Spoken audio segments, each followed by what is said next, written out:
Howdy folks, we're back with more art today, and we're gonna finish up these emotes. So I've started with the line art, and we're gonna continue on and get these 8 emotes done today. So let's say hi to our Discord chat as well. Hey Rad, how you doing?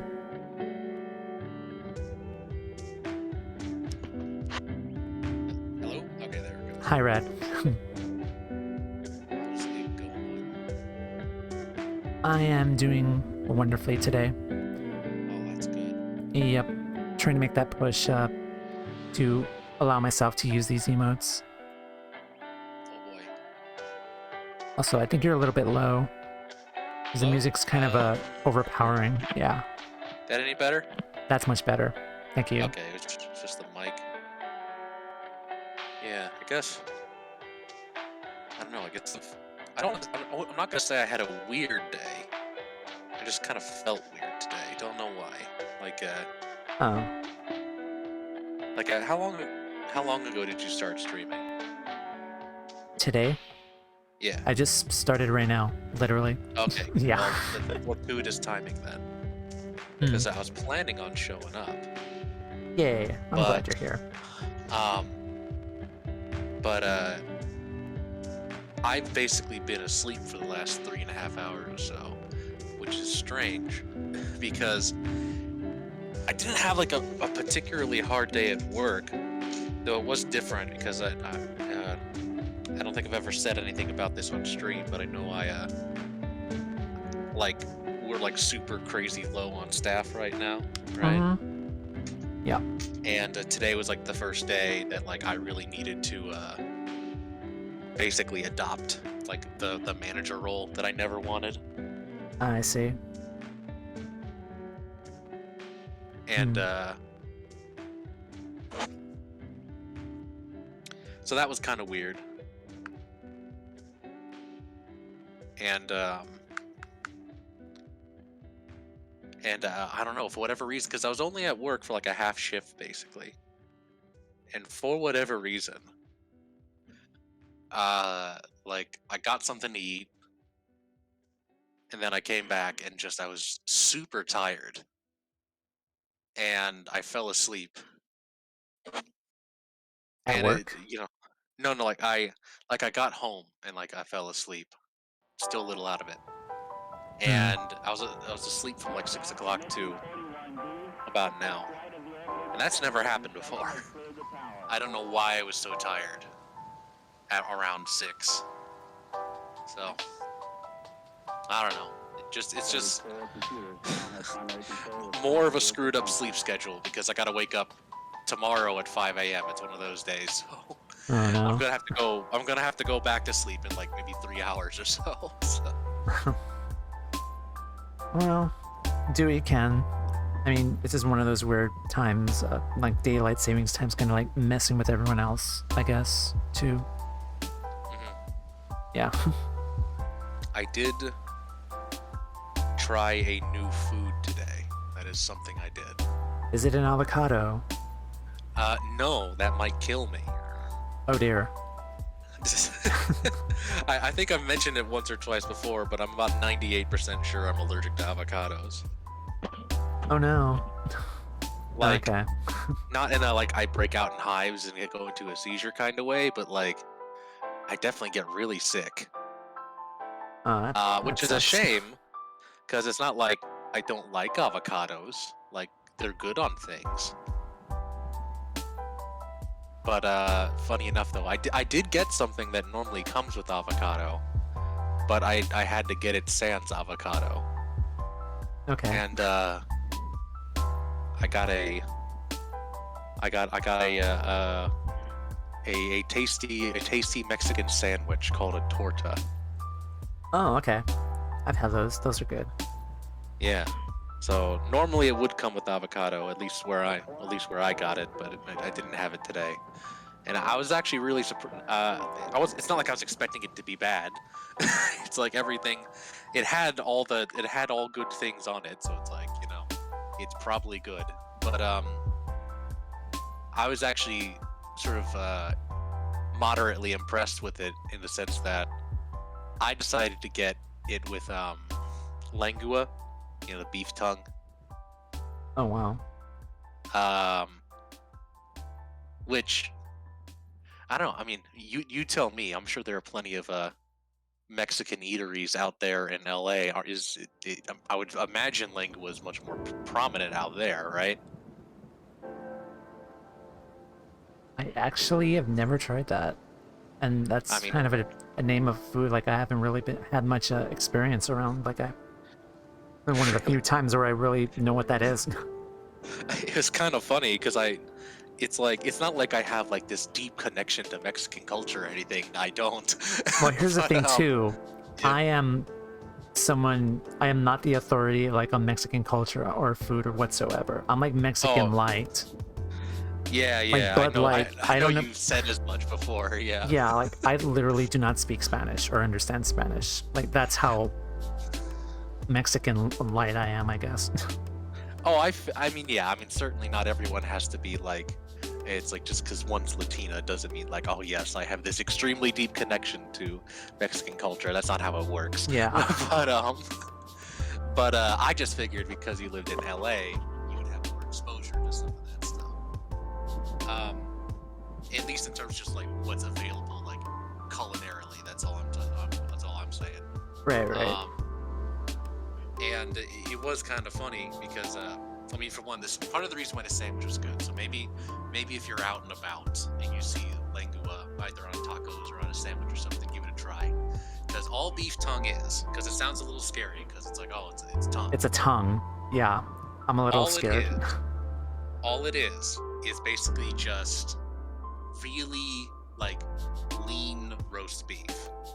That's all it is. Oh, okay. If no one told you it was tongue, you would have no idea. Because like when we think of like what's about a tongue, it's the outer parts, or like the taste buds are, right? Mm-hmm.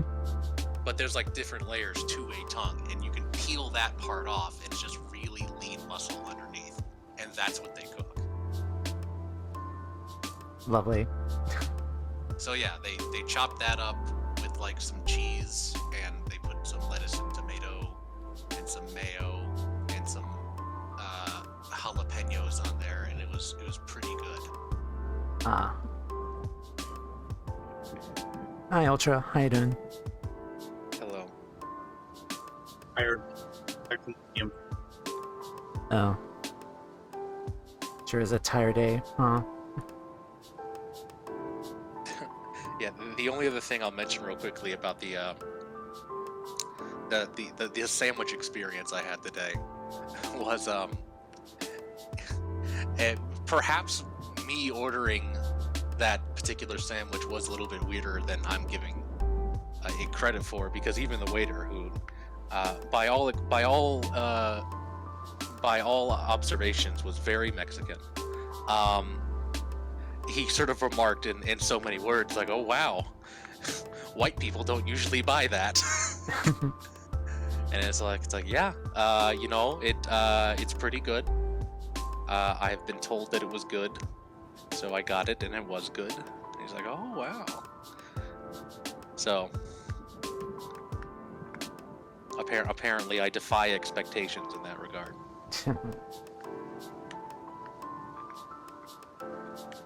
Well, that's cool. Like, Yeah. liking something new.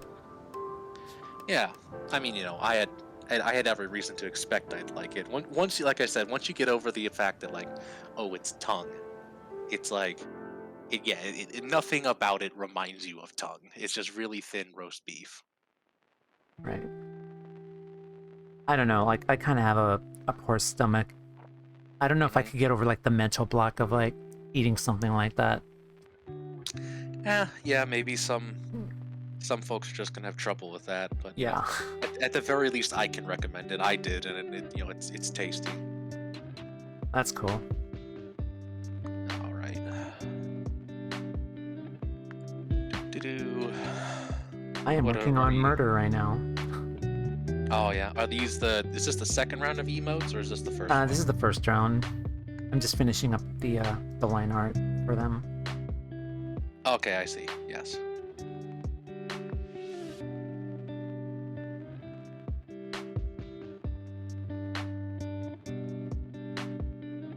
Hopefully I should get maybe at least 3 done today, but I'll see. All right. Yeah. Like, I'm amazed I got these done, like, so fast already. Making good progress. Yep. Let's see here. If I start saying random thing, it's probably because I have turned on Destiny 2, so I may remark on that every now and again.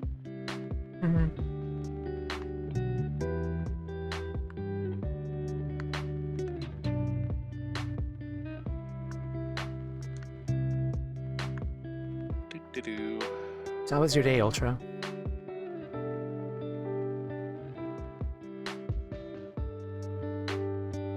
Riveting.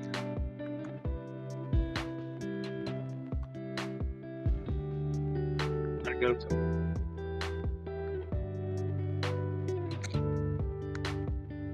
Got the rest of the week kind of out. Gonna go try to go swimming these next 3 days, and then go buy the Kirby game. Nice. Go do a lot of sucking. That's all Kirby. Huh? Yep. Yeah. It's true. That is what he do.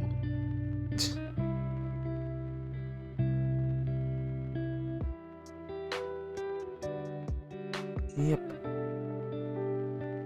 Nothing else for next week. Go Sanic. A lot of tickets.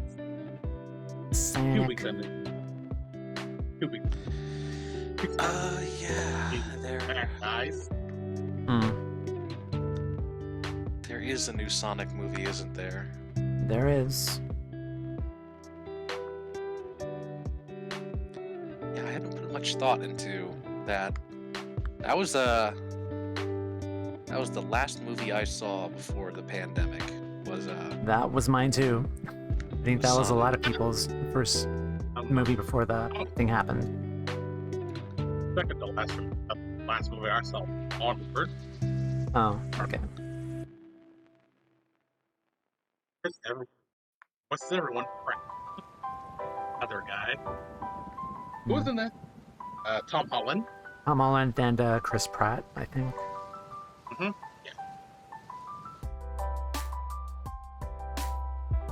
I enjoyed it. What's surprised to me, I think, because they usually always do a Pixar thing. Usually, I always do a short part, but they actually showed the part was Simpson. I'm like, huh.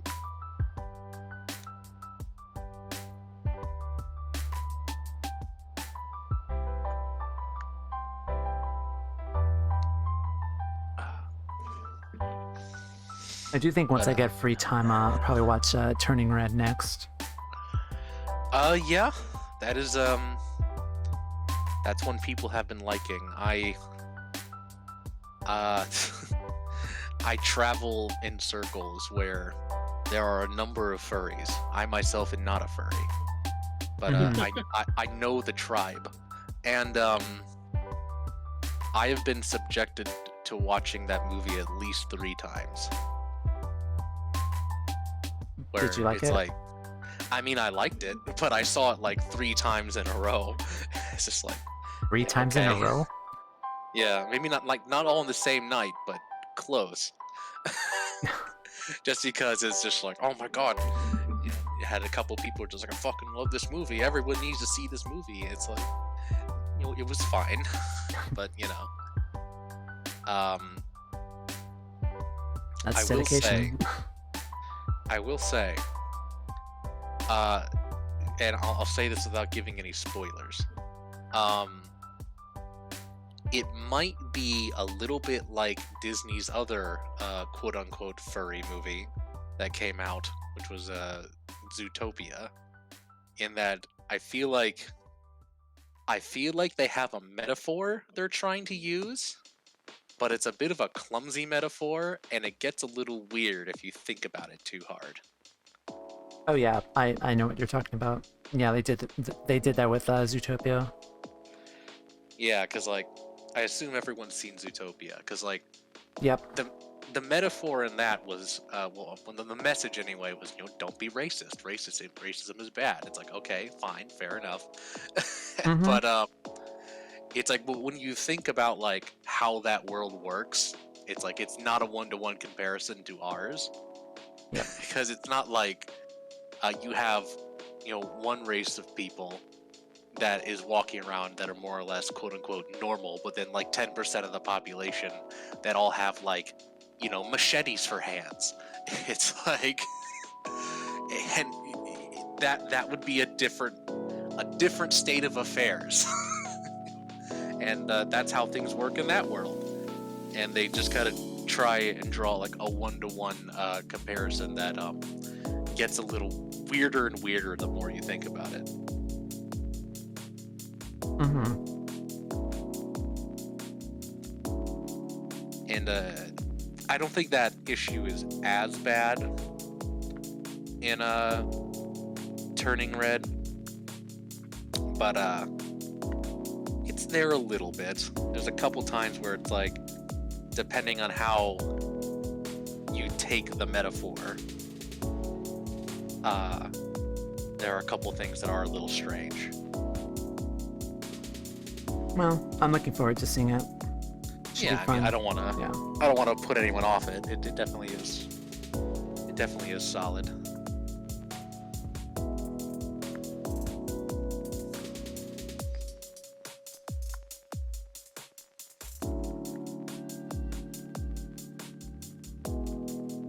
Also, I kind of do hope they make another Spider-Man movie, but for like the Sony universe. Oh. Huh. How would they do that? I'd never put any thought into that. Yeah, because I feel like that would involve like, giving like Tobey Maguire a call, and I would suspect he's done. Like he made his cameo for the latest one, and I think he's done with it. well, I was thinking more like Andrew Garfield, kind of give him like his third movie. Oh, yeah, I think okay, that might be more doable. I think he'd be more interested in it, but I think that would take, whoever the exec is at Sony, it would take a fair bit of convincing for them, because it's like, why do we want to continue this series that was generally not received super well when we have the Tom Holland movies, which are generally received much better? It's just like, that could, I mean, I'm not saying it couldn't work, but yeah, I feel like it would take a lot of convincing for whoever's in charge to want to give that a try. Mm-hmm. And it would be cool to kind of give a Spider-Man in like the Venom and Morbius kind of a universe.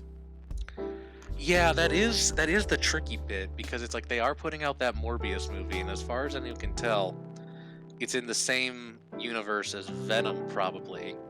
And like, this isn't like, I mean, I don't know. Do trailers count as spoilers? Are we allowed to discuss trailers? I think we're fine. Okay, so they've made a very deliberate point of, in some of these Morbius trailers, showing Michael Keaton presumably being his Vulture character pop up. And it's like, this raises questions. It's like, so is this in the same universe as the Venom movies? Is this in the MCU? Does Michael Keaton just play the Vulture in both the MCU and the Venom universe? What's going on here, Sony? I'm excited. Either way. So that's a little confusing. I don't know if I'm gonna make a point to see that movie. I know with Venom was very much a sort of a cult hit for a lot of people. Mm-hmm. It didn't get very good reviews, but just a lot of people really liked it. I've never seen it. I've been meaning to see it, but I've never seen it. I have not either, but like I kind of do have an idea of like, it's more like a buddy cop kind of thing. Similarly, somewhat. I've heard it described as a chaotic gay rom-com. Yeah, yeah. So the relationship that Eddie and the parasite have is I guess it has that flavor to some people. Yeah. um but yeah, I mean, I don't know. I mean they've set up the whole multiverse thing. So it's like I guess they could get away with almost anything. But yeah, I don't know. I don't know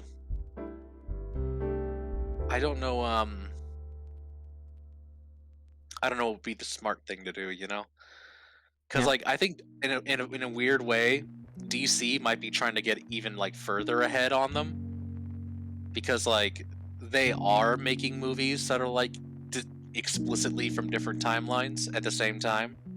Because the new Batman movie is not in the Snyderverse or whatever, Yeah. and as I understand it, it's been basically all but confirmed that the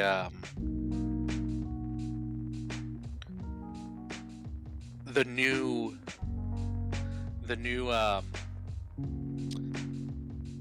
Flash movie they're making, which does have the same actor from the Justice League, is going to be Flashpoint. And if you know anything about the comics, Flashpoint was like basically DC's sort of like big multiverse story, right? Right. So like they're already going all in on that.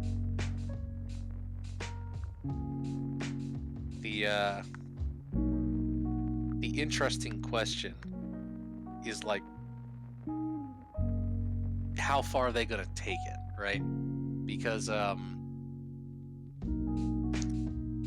I understand it, the Flash in the new Flash movie is actually not technically in the Snyderverse, right? It's a different Flash, and that's gonna wind up connecting to the Snyderverse and potentially the new Batman universe. So honestly, and this is just me, I don't know if have you got a chance to see the Batman? Unfortunately, I have not. Haven't really followed much DC content. Okay, well I definitely recommend it. Batman. I mean, I really Like the fucking new love Batman. Pattinson movie. Yes. Okay, that one I am intrigued about. I really like Batman. I think Batman is cool. So I was gonna be really excited for that one way or another. But I think they're gonna do their best to keep that really grounded, which is probably makes sense because it's like, as much as I like a lot of the stories where like Batman is part of a bigger universe, like Batman basically also is like my favorite superhero, more or less. Mm-hmm. I had like the strongest emotional connection, I suppose, and excuse me. Even when I was a kid, whenever I would see like Batman roll on up to the big bad with the Justice League or whatever, I feel like he would always be a little out of place, you know? Yep. Because like it's not that Batman isn't cool or competent, he is, but it's like, why do you need the guy who runs around with a bunch of explicitly non-lethal technology to like go destroy a giant robot or something? Like, you can contrive a reason why Batman can destroy a giant robot. He's a bazillionaire, so now he has like the Bat fighter jet with Bat missiles or whatever. So like that makes sense, but it's like that's not what Batman does most of the time. Like he's also a detective, a martial artist, but still he's just human. Yeah, it's just like, and there's like a weird amount of like power creep, I think, because like when you have Batman as a member of the Justice League, you start to have to ask questions like, why does Gotham still have so much crime? It's like, if Batman is so good at what he does that he's on the Justice League, that he's hanging out with Superman, who like I said, who like destroys giant robots on the reg, it's like a lot of these people just feel like they're on a different level than Batman. And like if Batman was gonna hang out, it's like it's not like he can't be important. He's a bazillionaire and he's really smart, so he funds the space station, and he's on the computer. He's the smart guy. It's like that makes sense. It makes sense that Batman would do that. I don't need to see him throwing exploding batarangs at an alien army. It feels a little weird to me. But I do know probably the one thing that he does have that no other superhero has: the bad credit card. He does have a bad credit card. Well, I mean, basically, yeah. Don't leave the cave without it. He's almost limitlessly wealthy. So I hope you've seen the Snyder movies, like the OG Batman movies of the 90s. Yeah, I mean, I've seen Batman and Batman Forever. If I have seen, there's a couple other ones that I probably haven't. No, I think I have seen all of them. It's just been a really long time. So it's like I know I've seen Batman Forever, and I know I've seen Batman. Shoot. I know people shit on those movies a lot, but there's just a charm to them that I really like. Like, I like those movies. Yeah, I mean they have their charms. I definitely like the Tim Burton movies. Oh yeah. Those are pretty good still.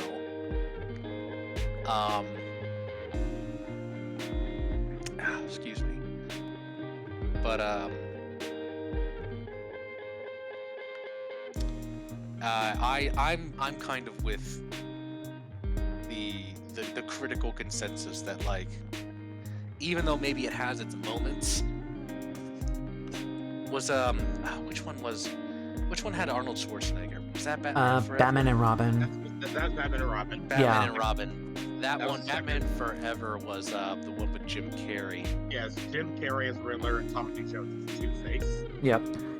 Even though those movies have their charms, I do think they're largely not very good.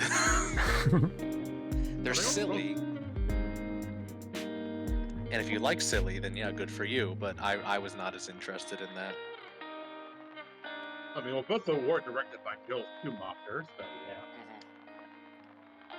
Oh, it's right, Schumacher. Yeah, it was Schumacher. My bad. Mm-hmm. Yeah, I wasn't as big a fan of those. I don't. All runs.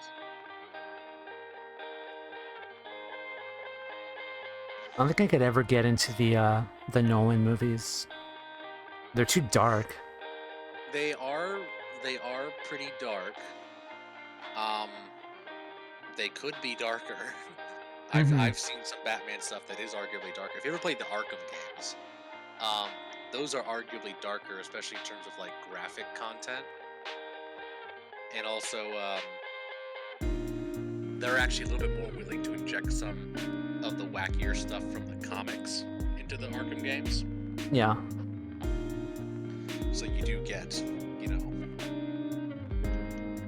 some more stuff with, like, Ra's al Ghul being like this immortal, this immortal guy who has like an army of assassins, and they have all these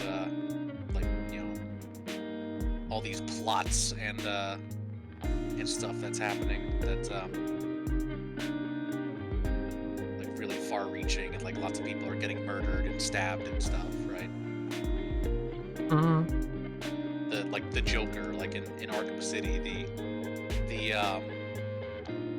the plot of Arkham City from the beginning, like the original main conflict, was that, like, from the previous game, the Joker essentially poisoned himself with like this serum, right? That temporarily gave him like fucking like Hulk superpowers, basically.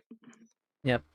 And in order to get Batman to do what he wants, he has managed to like take a bunch of his blood, which apparently is still poisonous, and he sent it to like blood banks across the city. And so if you don't like do what he wants, a bunch of people are going to die of like Joker blood poisoning. And it's like, oh, that's pretty wild.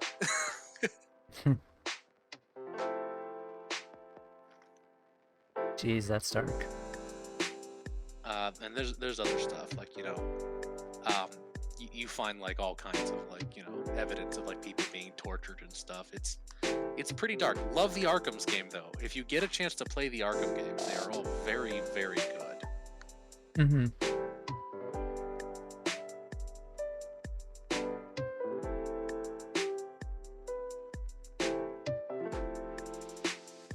But the Nolan movies are explicitly trying to be like quote unquote realistic.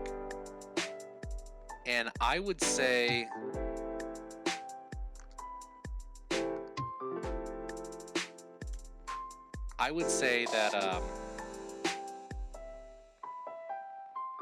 that the new Batman movie is also trying to be quote unquote realistic. It's not quite the same as the Nolan movies. Like, funny enough, even though the new Batman movie is trying to be more grounded, I actually think that it probably almost captures the spirits of the comics a little bit more. You saw it? Yeah, I did see it. Okay. I won't spoil anything. But yeah, I think it probably captures the spirit of the comics a little bit more, funny enough. Like, when the Batman comics are at their best, there is the potential for some of like the goofiness and like comic book craziness to show up. But at their heart, they're like trying to like imitate like gritty noir like detective stories, right? Mm-hmm. And that's what the new Batman movie does very well. It is fundamentally a detective story. Oh, the phone's ringing. Okay. Who is going to pick it up? Will you pick up the phone? Will you answer? I'm halfway across the world. No, that's no excuse. But yeah, fundamentally the best Batman stories, like, they're not as much like the Justice League stuff where like he shows up and there's some crazy stuff. Not that I dislike the Justice League. Batman, I do like Justice League stuff. The Justice League cartoon from the 2000s, that was really good. If they could get a movie that has the same energy as that show, I'd be really happy. I don't know. And it's like the Justice League movie, the Snyder cut, as it were, I think it did a pretty good job of getting a little bit of that energy, but I think Zack Snyder has this obsession with being like really edgy, and I don't really like it, and to the point where it's like I feel like a lot of the characters are like sort of he doesn't quite understand, like he kind of either oversimplifies or like he kind of gets the characters a little wrong. Like, I was really unhappy with his version of Batman.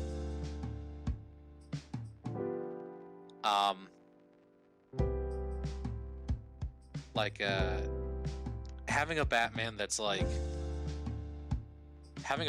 that's really like disillusioned, like, that's fine, that makes sense. There are plenty of times where you have like edgy emo Batman, but like his Batman was like a straight up murderer, and it's like, no, Batman's not supposed to kill. Yep. It's like there's so much wrong with that, and the fact that he doesn't get that is frustrating. He also keeps on like trying to draw like really heavy-handed allusions to like Superman being like a Christ-like figure, and it's like, sort of. I feel like I feel like he's trying to make a comparison that doesn't really make that much sense. Hmm. like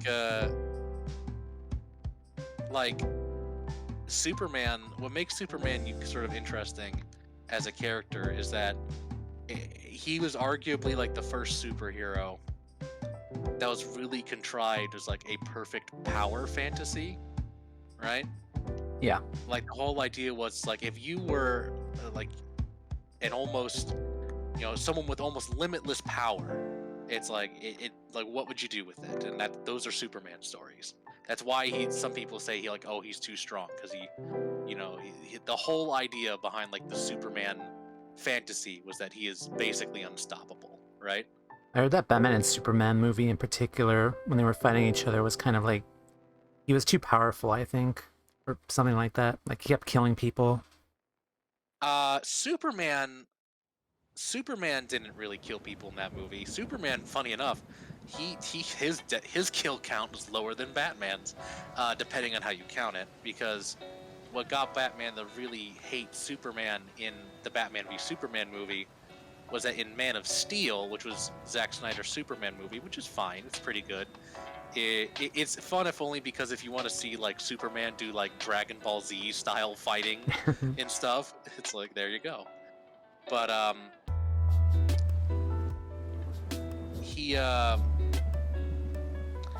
Superman gets into a fight with another Kryptonian, it's General Zod. And, General Zod, when he's on Earth, has all the same powers as Superman, so they're like super punching each other and doing the laser vision and stuff, and they're doing it in like a major city. So loads of buildings are falling down and people are dying. It's an enormous disaster. And that's what Batman gets mad at, right? He's like, oh, these people are too powerful, we can't trust them. But it's like, none of that was Superman's fault. Oh, okay. Like, it's like Superman wasn't like recklessly killing people, like he didn't care. It's like he had to stop General Zod, and General Zod, being an asshole, was like, yeah, sure, we'll fight in a major population center, who cares? So that's why a bunch of people died. The only person that Superman like decided to kill was General Zod, and he didn't want to do it. This is honestly kind of a weird scene where like Zod is like using his laser like heat vision, and there's like a generic family of 4 in front of him, and they're like, oh no, save us, Superman, and Zod's like trying to laser them, and Superman has him in a headlock. He's like, stop, and he's like, no, I'll do it. Screw you, Superman. And so he snaps his neck, it's like, wow, I guess that was supposed to be really impactful, and I guess it is, but it's like, even in the comics, like, Superman is more willing to kill than Batman. He just usually doesn't have to, because he's Superman. Yeah. So there's very few threats where Superman can't disarm someone non-lethally, because he can take every shot and disarm everyone else. So it's like, having Superman kill someone, it's not like it's meaningless. He really tries not to, but he has less of a commitment to non-violence than Batman does. So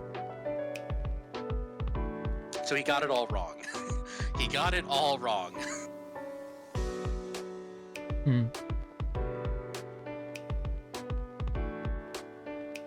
But yeah, I mean, I don't know. DC's been very good. DC's been very good recently. I definitely recommend trying to maybe get into a little bit more DC. I don't know if you'd like it. Do you have access to HBO? No. Okay.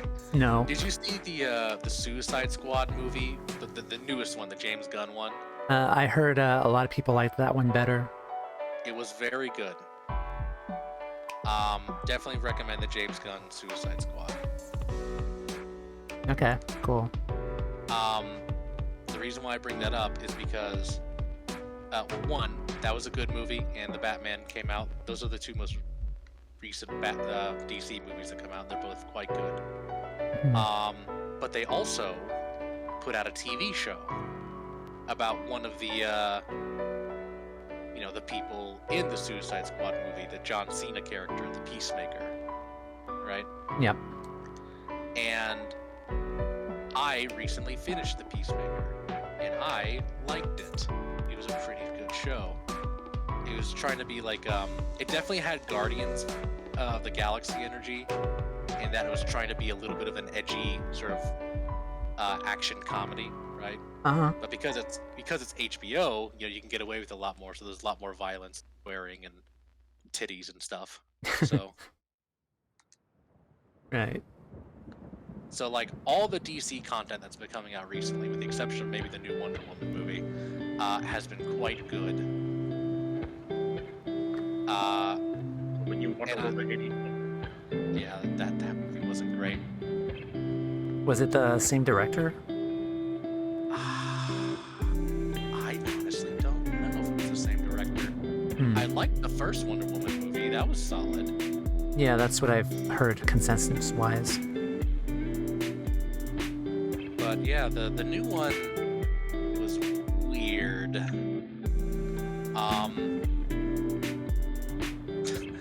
Do you care much about spoilers for that one?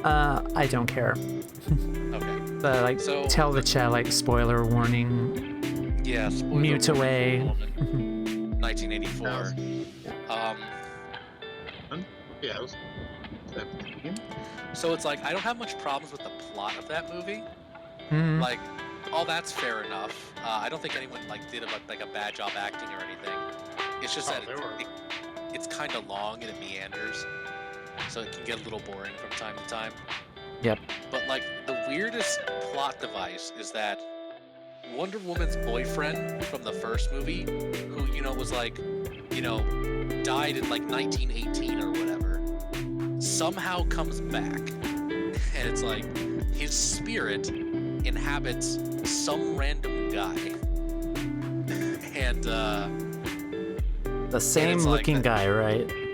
well, actually, Ancestor. no, that's like that's sort of like a trick that they do, is where it's like to get Chris Pine in the movie, they imply the whole time that the guy doesn't actually look like Chris Pine. It's just because of like their connection or whatever. Diana can tell that actually it is Chris Pine, and then once she figures that out, they just use Chris Pine. So the guy does look different. They actually show you that he looks different, but it gets really weird because like, did we really need Wonder Woman's boyfriend from the First World War to show up? It's like, I don't think so. That's a really weird decision. But what's more is that it opened up a bunch of really strange ethical questions that I don't think the people who made that movie properly considered. Namely, so unsurprisingly perhaps, Wonder Woman and Ghost Chris Pine do have sex. It's like, okay, makes sense. But then you think about it for a second. It's like, well, wait a minute. That's not Wonder Woman having sex with Chris Pine. That's Wonder Woman having sex with some guy that is being inhabited by the spirit of Chris Pine. Ooh. Did both of them just rape this man? It's like, Wow. well, no, who cares? It's like, what? Wow. It's like, did anyone think about this ahead of time? Proofreaders for the script, maybe? Yeah. I mean, give me the script and let me read it. Because, like, Chris Pine is to stick around forever, because Chris Pine, like, it's bad enough that he essentially takes away this guy's free will, but eventually Ghost Chris Pine leaves, and this guy just, presumably unaware of everything that has happened to him, just starts going about his daily life again. It's like, oh. Wow. That's kind of fucked up. It's like, never mind the potential sexual misconduct there. It's like, Chris Pine just took this guy's body and put him in a bunch of life-threatening scenarios against his will. Like, that's pretty bad too. So it's like this whole contrived setup for getting Chris Pine back into the movie. It's like, was that one of the critiques about the movie? it was one of mine. Oh, okay. It's like, it's very clear they just didn't want you to think about like the moral implications of all that, because they don't even remotely begin to talk about it. Oh. And it's just like, this is not very heroic behavior on the part of many of these people. Well, shit. Yeah. Crazy stuff. Damn.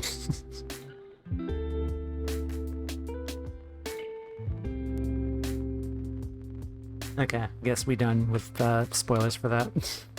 Yeah, I'm done. This is really clear.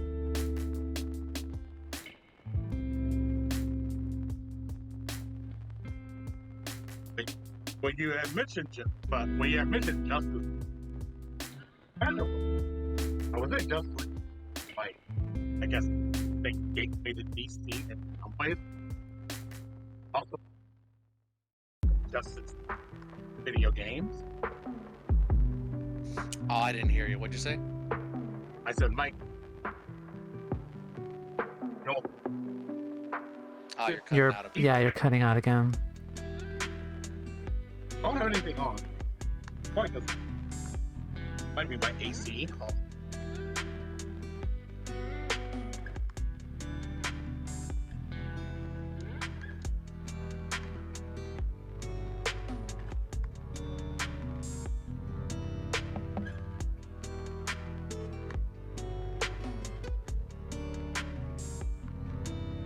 Okay, here.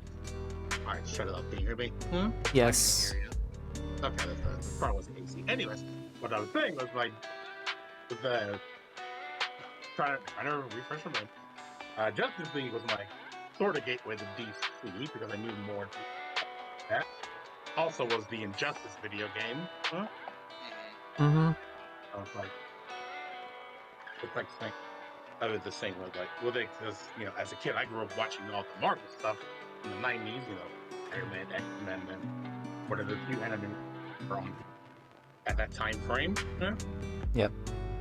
But the same goes for video games because like a little game in 2011 called Marvel vs. Capcom 3 came out. Like all these Marvel characters, I didn't know nothing about like Dormammu and Deadpool and Taskmaster. Well, there you go. Nice. Okay. I seem to recall that they put out an Injustice animated movie, and nobody liked it. I did briefly hear about it. I don't know what. I don't know. I heard Injustice was like, they're pretty decent games. I know they're made by the same people who did Mortal Kombat, so I believe it. Yeah. But like the story to them was always felt a little weird. I mean, a little weird. I had a hard time believing it. It's just like multiverse stuff. I know it's multiverse stuff, and it's like, in case you don't know, the whole crux of the conflict of those games is that like in a particular universe, like the Joker like sets off a nuke and kills Lois Lane. Yeah, and both Metropolis. A ton of people in Metropolis have been hurt, including Lois. Okay. Superman just turns into a giant tyrant dickhead. Yeah. He declares himself like emperor of the planet, and so that that will never happen again or whatever, and that's the problem. Mm-hmm. And then I think it was Batman from that universe like contacts the other universe so he can get like the good Justice League from the main timeline to come and stop evil tyrant Superman. Mm-hmm. That's more or less the crux of the conflict there. For Justice 1, and then Justice 2 kind of picked off in the alternate universe with the same tyrant Superman, and this time having all the few characters they introduced, like Supergirl and Gorilla Grodd and all that, et cetera. So, Ah. and then like the end, and there's 2 separate endings for Injustice 2, depending on if you decide to stick with Batman, Superman. So basically, but the short of Batman's ending is that he basically just puts Superman like I don't think it's the Red Sun prison, but somewhere. But just somewhere he locks him away. I forget what it was. It's just like, I'll be back. It's like, we'll be ready. And Superman, then he obviously just continues to take over the world with control, while putting something that takes over control of Batman. Cool. That's the best I can remember. So it's been a while since I've seen the story for both those games. But I feel like they're still done really well, because NetherRealm is known for doing like incredible story modes from both those, as well as Mortal Kombat games. Mm-hmm. So, one thing that stuck with me about that game, in terms of like some of the decisions they made aesthetically, one that always kind of tickled me a little bit was as you mentioned, yeah, Gorilla Grodd is in that game. And so if you know anything about Gorilla Grodd as a character, he is basically the dictator of Gorilla City, right? And Gorilla City is like this small city-state in Africa of like sentient gorillas, right? And he himself is like a psychic super genius, right? And for whatever reason, they decided, oh, so he's like the despot of a small African nation. Why do we give him like some like Coney like warlord type vibes? And so he dresses a bit like, like a like an African warlord, and like the gorillas of Gorilla City are like walking around like AK-47s and shit. It's like this is comical. It's like it was an odd decision, and I thought it was kind of funny. Yeah. All right, let me see if I can pull up a picture just to show what it looks like. That's good enough. Yeah, thinking it over, it might have been your fan that was messing with the audio. I hear you clearly now. Yeah, that's probably. Okay. Yeah. Good. We fixed that then. Definitely. Yeah. It Teamwork. was just a little warm. That's all. Ah. I don't have anything else on, so that's. I'm going to just. I wonder if you could use Discord to like maybe filter out maybe like a noise reduction filter thing you could add. Well, I have the noise suppression thing turned on, so. Oh, okay.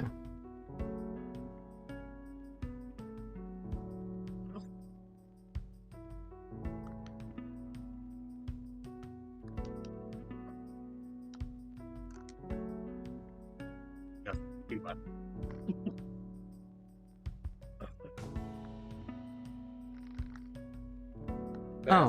Okay. Yeah, the game also. Yeah, they each character has some unique. It's like an interesting they banter against each other. Like there's one with the Flash versus Atrocitus, who is a member of the Red Lantern. Something says that like I wear red, and Atrocitus responds like I wore red eons before you, huh? And I was like, I don't know where. They have the shit talking before the matches, which is kind of nice, but sometimes the things they say are kind of weird. It's like, I wore red before you. Okay. Yeah, they even contain that because there's a mechanic in Justice called Clash. So if Atrocitus were to clash Flash, sorry, he says, now you see why red is my color. He's like, all right, we can both share. So I love it. Yeah. But I still love some of it. I have to look at the roster. I honestly forget everybody who was in Injustice 2. I know Batman, Superman. Not to drown not to drown the conversation too much with superhero stuff, but I'm sure at some point I've mentioned to you, Annie, that you should check out you would probably enjoy the DC Superhero Girls show. I've actually seen a few episodes. I've liked it. Yeah. You should watch some more. I like that show. I forget about it sometimes. That's the Lauren Faust one, right? Exactly. Yeah. That was her next show after Pony, and it has her energy. Yeah. So. Excellent. Is it still on though? Yeah, it's still on. Like They new haven't episodes and canceled stuff. Oh, okay, good. Yeah, I think the release schedule's a little weird, but they do put out new episodes. Last I checked. All right. I'm not like super plugged in or anything, but I know that they're coming out. Okay, yeah, that might be more my thing, like more animation shows. Yeah, it's got a style and energy. I think you'd be more Mm-hmm. interested in. Yeah, animation's more my thing than live action, to be honest. I know. Oh, I mean, from what I understand, even though both DC can be a little touchy with their properties, they've kind of let Lauren do what she wants for the most part, save like a couple odd things here and there. It's like, oh well, this character doesn't do that. Though I haven't heard them having any problems like that kind of really funny episode with the Harley Quinn show. Do you know what I'm referencing? Yes, I do. Yeah, that's also a fun show, by the way, if you get a chance to watch it. Are these on like HBO or somewhere? Or... Yeah. Well, actually, the DC Superhero Girls isn't on HBO. I'm pretty sure. Cartoon Network. That's on Cartoon Network. Yes. So if you have access to that, you should be able to watch it. It's actually on Netflix too. I just don't think they're very up to date with new episodes. Oh, okay. But the Harley Quinn show is only on HBO, which makes sense because it's pretty. Yeah. But yeah, they had that really funny episode that was memed on for a little while, where it's like the creators of the show mentioned that like they wanted to have a scene where Batman went down on Catwoman, and it's just like, no, the heroes don't do that. It's just like, what? Are you saying Batman's a selfish lover? I don't believe it.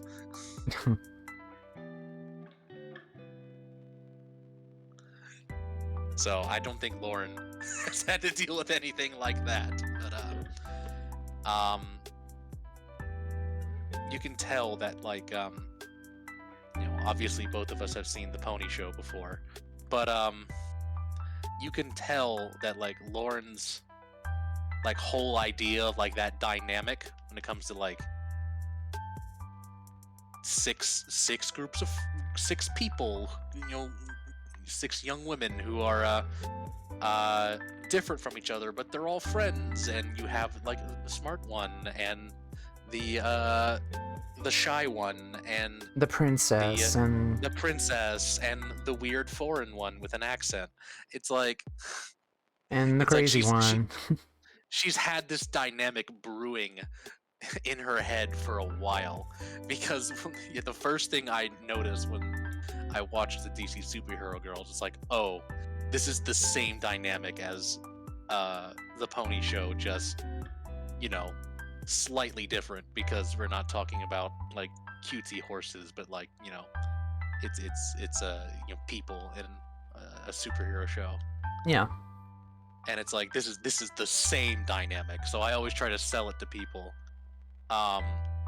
especially the bronies that I know, that hey, you should watch this show. It's basically like Equestria Girls, except better in every way.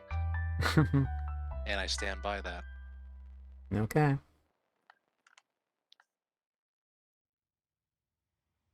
I don't think I've ever seen the last episode of Equestria Girls. They did do those specials for a while, didn't they? I don't remember what the last one was. The specials were the final ones, right? Like the final. Yeah. Oh, okay. Yeah, they did a few like of those like 40-minute long specials. Yeah, I've not been catching up on Pony for a long time, so. Well, there hasn't been that much coming out. Really, the only thing that's come out has been the movie, which you definitely should get around to seeing. Uh-huh. Oh, what the? yeah, the movie is quite good. But like, if there's like a pipeline for G5, we haven't hit it yet. You know, Mm-hmm. just because like they did reveal they are going to do like some YouTube shorts type stuff that I am not too thrilled about. They look pretty bad. I No, think I've everyone's seen thinking- those. Yeah. They've put out like I don't think they haven't put them out yet. So there's a chance maybe you saw like a sneak peek of them. I know they've put out at least one of those. Let me double Yeah, the check. character designs, I don't think they were pretty good. They weren't that good. Yeah, they weren't that good. They started putting those out shortly after they announced like who their replacement voice actors are going to be, which I was kind of disappointed. Like I understand that like it's harder to shell out for like quote unquote Hollywood types when for long term for your kids show, but at least for me, like the voice of a character is like really important for like their identity. Yeah. So it's like if it's like I know you can get Kimiko Glenn long term.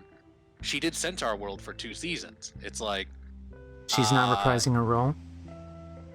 no, she's not. She's not. None of them are because I think it could just be like the amount of content they want to do. They didn't want to pay for them. Oh. And it's just like if you're going to give these characters like really strong voices in the movie, but then like just never use those VAs again, it's like I almost kind of wish you would have just like got a cheaper VA and just let them do what they do and keep them forever rather than, you know. So it's more so like the higher ups in the industry kind of setting all the rules and not on the animation studios. Well, that's been a problem for a while, unfortunately. Yeah, that's like the latest thing I'm really pissed off about in regards to like the Disney stuff. Because, did you hear for a while there was like some tension because I assume it would be Fox wanted to restart Futurama, right? Yeah, the John DiMaggio thing. And they were originally not wanting to give John DiMaggio what he wanted to do it again. And it's like, who cares? You know, they're just, we don't need the same VA. We can just get someone else to do the voice, right? And yeah, that's not gonna go well with the public. Like, yeah, having Bender that is not voiced by John DiMaggio, it's not Bender. It's a crime. Right? Yeah. And it's like, a lot of the execs don't get that. So they weren't willing to pay I don't know like exactly what their rates are, but like, from what I understand, and like because I know a lot of his VA friends got behind him, and they said like he wasn't asking for like a crazy rate.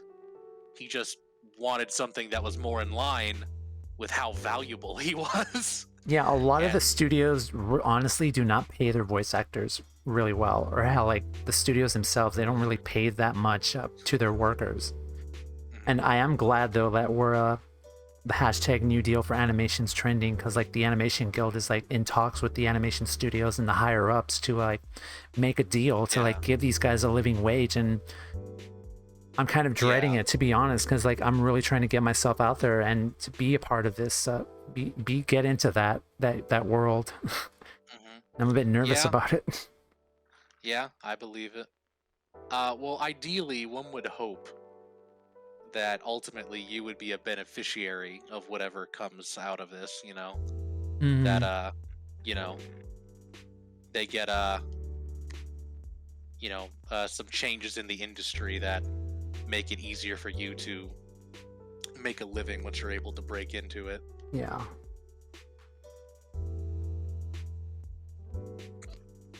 But, I know Lauren was going really hard on the new deal for animation thing. Well, she and her husband were both going pretty hard on it. Yep. So that's neat. That's cool. Like, I am glad they are staging like walkouts and stuff like that. I know with Disney, like a lot of the Disney TVA people are staging walkouts to support LGBT people because of the Don't Say Gay bill, not the fiasco that's been happening with Disney higher ups. Yeah, I seem to recall that's what that was more about, those walkouts. I'm sure they can be about multiple things. But, yeah. Because I know the Owl House creator Dana Terrence and a lot of the staff that were working on the Owl House show were walking out and in support of getting Disney to like say like stop fucking sending money and donating money to these bigoted bills and. Hmm. Well, I mean, it's just unfortunately, you don't really get to be the head of like a big corporation, especially a corporation as big as Disney, if you aren't like a little heartless. So it's like when they say like, "Oh, well, we don't support this," I actually believe it. I actually believe it when they say that they didn't at no point when they were giving out all that money to politicians. It's like, "Oh yes, this will really show it to the gays." I'm pretty sure that's not what happened. I just don't think they didn't care because they knew that, especially in Florida, if they shell out to the people who coincidentally don't like the gays, they're just gonna get more of the tax breaks and shit that they want. That's why it happened. I'm glad we're making some change at least. Like the whole John DiMaggio thing kind of saved Futurama because no one's gonna watch the reboot if he's not on there. Yeah, yeah. No one would want to see it. It's like he's been playing that character for so long. Why wouldn't you want him? Yeah. But yeah,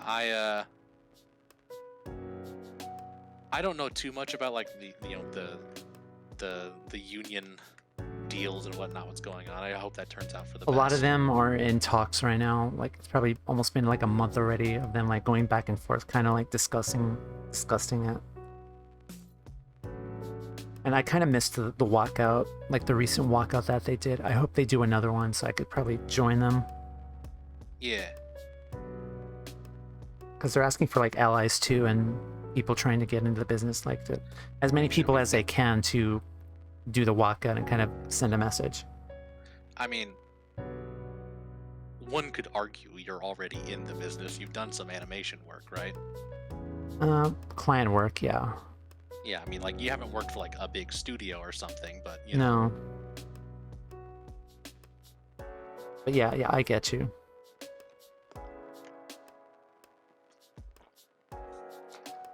But,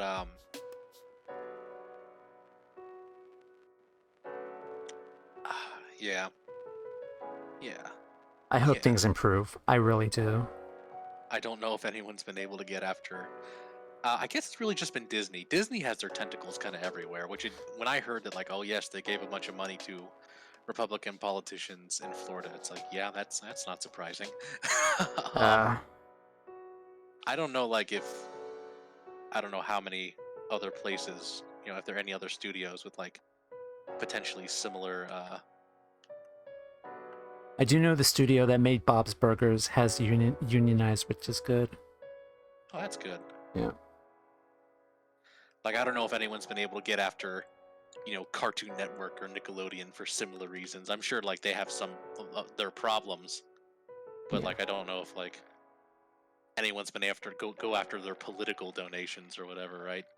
Yeah. Disney has so much more pull in that regard, so. Yeah, I think it was Bento Box Media, and now recently Titmouse also unionized, I think. So that's good. Yeah, that's good. That is good.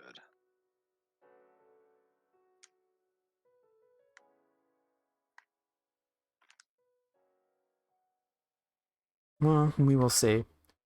I'm a little nervous about it still, but hopefully they strike a deal to pay their workers fairly. You know, it probably... I mean, I wouldn't expect the world to shift. There'll probably be some benefits. But, you know, it's like... The studios themselves are still going to hold a lot of power, and in a lot of creative ventures, not just with, like, animation. With, like, a lot of those sort of, like, tech-adjacent kind of creative jobs, so, like, animation and, like, video games are the best example. Like, crunch is just, like, a huge problem.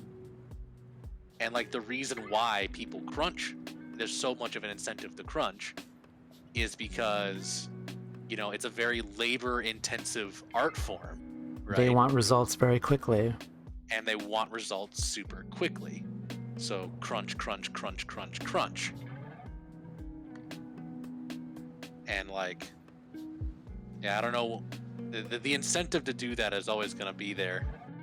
And like, I honestly don't know. Like, if you had the ideal environment for like the work-life balance of your average animator, like, how much would that slow down the production of your typical show? I honestly don't know.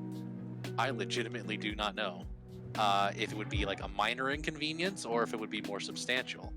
But like, I would suspect it wouldn't be something so serious as that it would, you know, make these places unable to turn a serious profit. But who knows? I would hope someone has put in a little bit more research into how much longer things would actually take. Yep.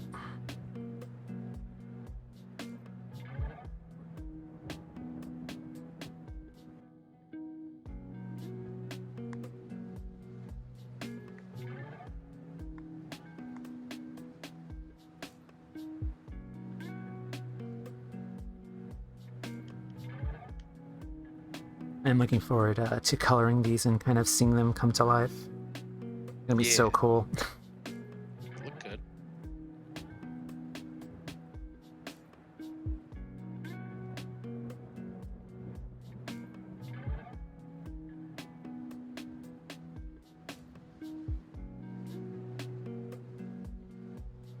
If anything, I am also working on a plan B with Artist Alley.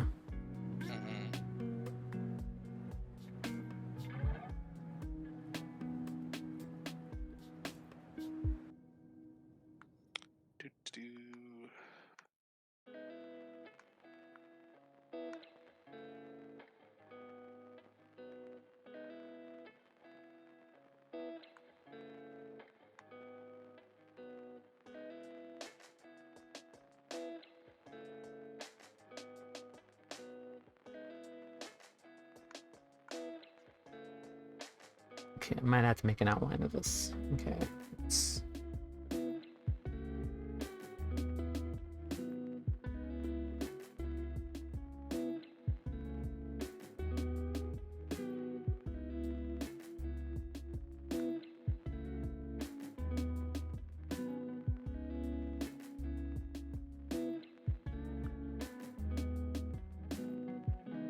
You played any new games? Aside from Destiny? Not really, no. Oh. The content grind for Destiny is very much in full swing. You know, they just put out the new expansion about a month ago, and I've been busy enough with other things that like when I'm gonna sit down and play a game, it's almost certainly gonna be Destiny every time. Oh, okay. Which I'm fine with, because I like a lot of the activities in Destiny. And they've been very, very good with their story content lately, which is something I care about. Nice. I don't know if it'll translate into animation, but supposedly, Bungie has signed a deal with Sony Pictures to start making like Destiny content, right? Nice. So that's kind of interesting. Yeah. Like I don't know if it's gonna be live action or animated or whatever, but like I guess Bungie for a while has kind of wanted to get their fingers into like more media, which I think there are a lot of larger studios that are kind of trying to get to more multimedia ventures. We'll see how it goes, because Destiny has a good enough story. I think you probably could do some sort of a show, whether it be animated or live action. Live action would be really expensive. They'd probably have better luck doing animation. But like Microsoft, you know, they just put out their Halo show, and they really want it to do well. I don't know if it will. What is it, like live action or? Yeah, it's live action, and it's like some of the visuals are like weirdly bad. Like I'm not gonna say that it's like obviously bad, but it's like for how much money they spent on that show, it's like some of the like the weapons and stuff look very fake. And they're not. This could wind up ultimately being a stroke of genius, or it could be really dumb. I'm leaning towards being really dumb. But the guy who made the Halo show, he was very upfront about the fact that he never played any of the games. Not even to, like, you know, figure out the show. Like, figure out the universe, right? And it's like, huh. It's like, yeah, he decided that he didn't need to actually play the games to understand, like, the world and the story and what it's about. And I don't need an adaptation of Halo to, like, necessarily be like a one-to-one adaptation to the games. Like, one thing that people don't always realize about video game adaptations is that they're pretty inaccurate.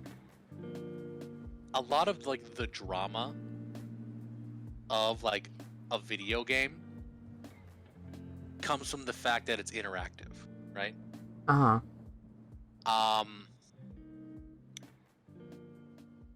And people often underestimate how important being interactive is.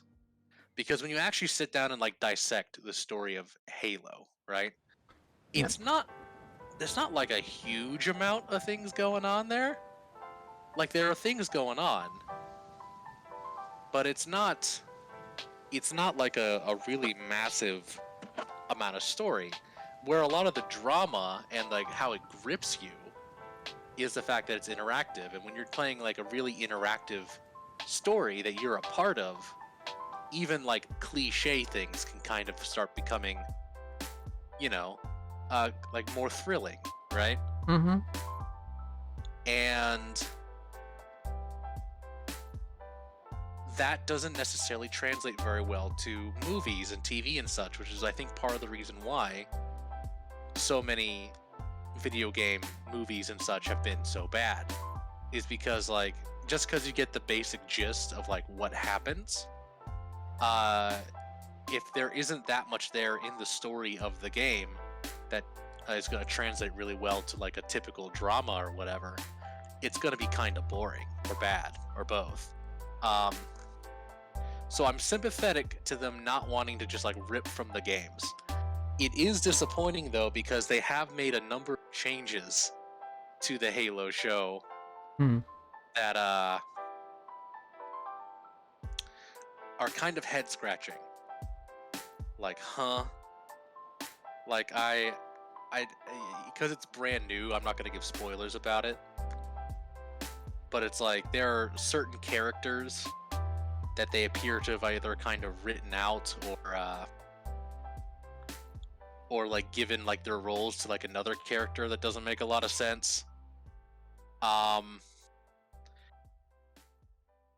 they definitely are going the we want to humanize Master Chief route, which is fine.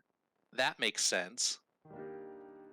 You would want your main character more or less to have, like, some degree of, like, human connection, because, like, while you're playing the games, your connection to Master Chief comes from the fact that you are Master Chief, right? Yep. It's like everything you're doing, you know, it feels like a struggle and it's dramatic and whatnot because you're doing it, right? Yep. Master Chief doesn't say very much in the games, except maybe Halo 4. And he doesn't really need to, because aside from the occasional quip, it's like you're doing everything. So having Master Chief be more human makes sense in that regard. But I feel like they tried to set up a dynamic that I don't know if they earned quite yet, because without spoiling too much, it's very clear they want the show to have a pretty strong Mandalorian vibe, right? Yeah.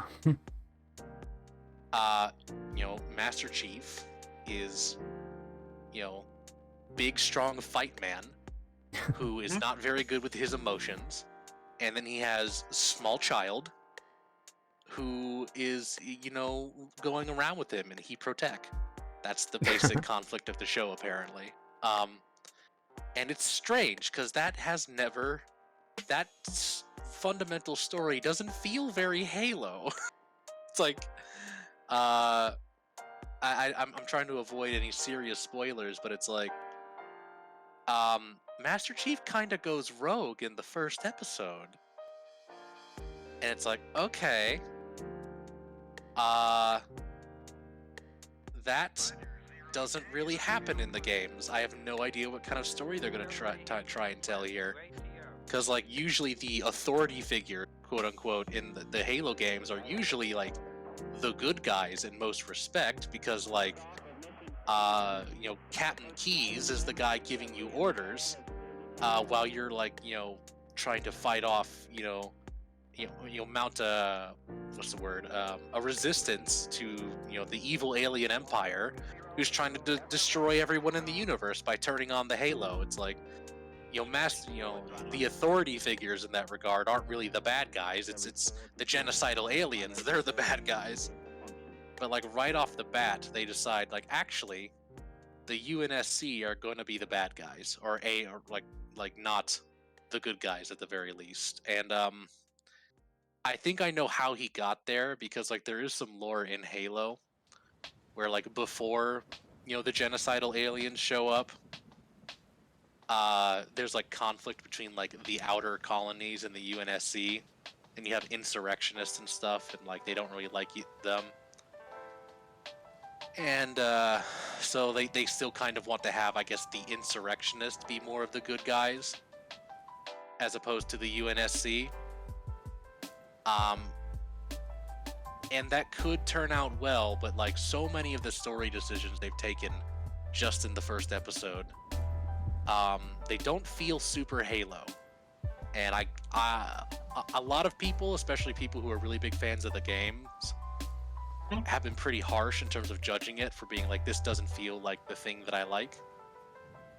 Yeah. I'm willing to give it time. I'm probably not going to really finish it until, like, it's all out. Like, I wasn't really planning on watching this week to week. I was going to, like, wait to see if when it's all out and see what people think about it.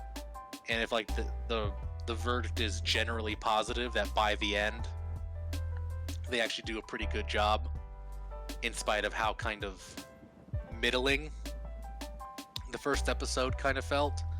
And I've been told by, like, press reviews that, like, the second episode is just kind of okay as well. But if by the end of the series they do something good, even regardless of whether or not it feels super Halo-y, I'm willing to give it a chance. But it seems to be part of this whole sort of broader effort to, like, really expand your audience, I guess. Like, they really, like, if you were to think about, like, why would we want to make the Halo feel kind of like The Mandalorian? Well, it's because people really like The Mandalorian. The Mandalorian does very well with General. And it seems like they're trying to replicate that energy. And hell, Paramount is very confident in this show. It was like $10 million an episode or something. Jesus. Which is like Game of Thrones level money. And they've already ordered a second season. So it's like they were very confident that this season will do well. And people will like it. And it's like, maybe they've seen something I haven't. Maybe the first couple episodes are a little rocky and then it gets really good. I don't know. The show isn't out yet. At least not all of it. I hope it's good. I'm not one of those people where it's like this needs to perfectly remind me of Halo, or else I will hate. It's like it could be almost Halo adjacent, like barely remind me of Halo at all. And if it's good, I'll still be okay with it. But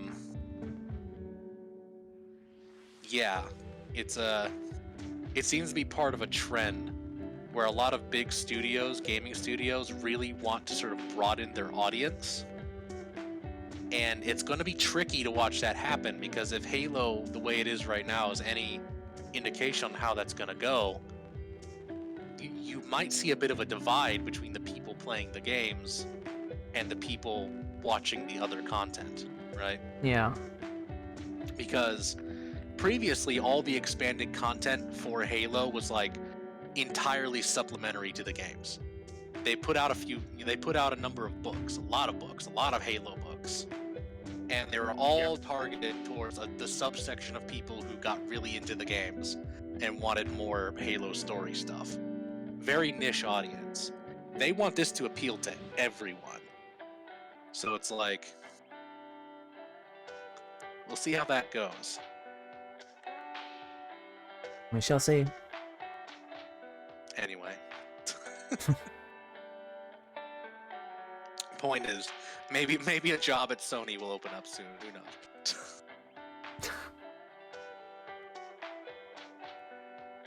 Okay.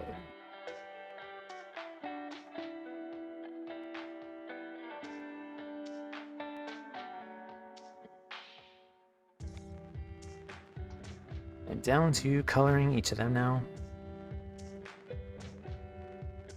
I normally work in a conveyor belt line, like doing like hair for one, then the other one, and then like down the line. But I'm probably gonna focus on finishing one at a time, because I kind of want to make an icon like at the spur of the moment. All right.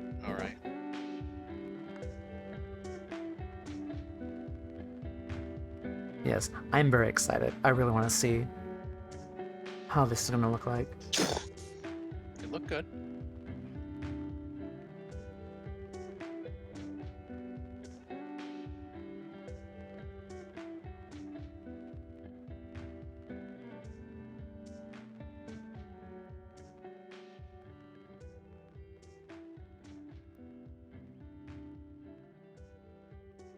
Okay, so witches have that color.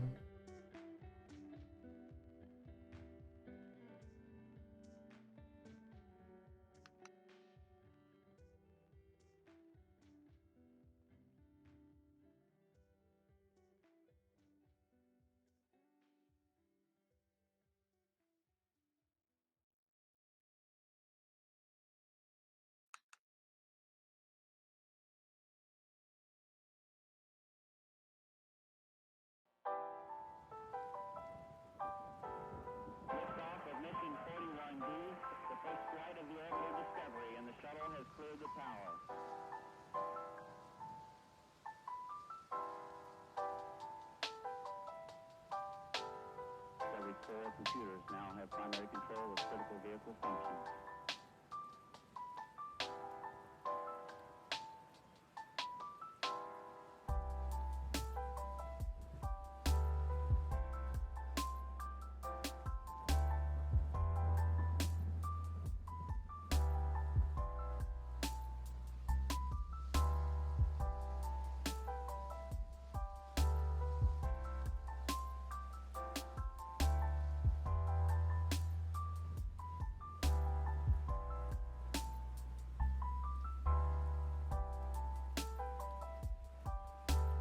Okay.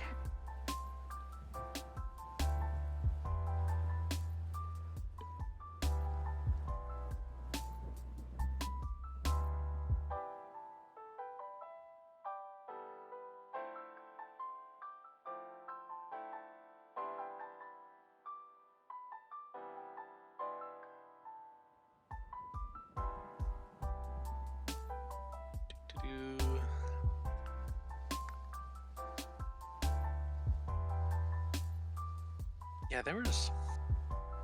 I spent so long ranting about the Halo show. I knew that there were some other video games that people are trying to get movies and TV shows for. I'm trying to remember what they are. Yeah, what were they Oh. working on? Hell, you want to talk about one that is very good. I'm sure I've mentioned this before. That like did go well and is proof of how things really can go well, even when you do change the story. Mm-hmm. The Castlevania games. Oh. The Castlevania show. It's very good. Nice. Okay. I don't know if you've got a chance to watch Castlevania on Netflix or whatever, but do it. Okay. Yeah, it kind of flew under my radar, to be honest, but... Right. I think it flew under a lot of people's radar. It is a little niche. It's like trying to... I mean, it's trying to appeal to Castlevania people. But it's also trying to... it's trying to have like a sort of like violent, like 90s anime kind of vibe. Oh. And it nails it pretty well, right? Yeah. It is, I guess, fair warning. If you don't like a lot of gore, maybe don't watch it. But, yeah, I had a feeling. But they nail it, right? Because like, if you know anything about the Castlevania games, you know that the stories are often pretty wonky, right? Castlevania is not really known for like really riveting, like well-told stories. Like when you like spell it out on paper, it's well enough, and like honestly, when you're playing it, you can get involved in the drama a little bit. But the stories in Castlevania, and especially the characters, can be kind of like two-dimensional, right? Right. They fix all of that in this show. They're very smart. Whoever did it, I forget the man's name. What else is he? He used to be I guess he still is. He used to write comics, so he has some experience in that regard. Nice. And I forget what else he did. He was semi-famous for some other relatively big project, but he basically looked at a number of the Castlevania games that were the most popular. He took bits and pieces from them that he liked, namely from Castlevania 3, and then also Symphony of the Night. Mm-hmm. He kind of spliced them together, and filled in the gaps with his own stuff, and it worked out really super well. It was like not a direct retelling of any Castlevania game, but it was like evoking a lot of the best parts of the stories of the Castlevania games and making its own thing out of it. Nice. It was excellent. That is the formula for a good video game adaptation. And I don't know how many studios are going to be smart enough to do that properly. Probably not many.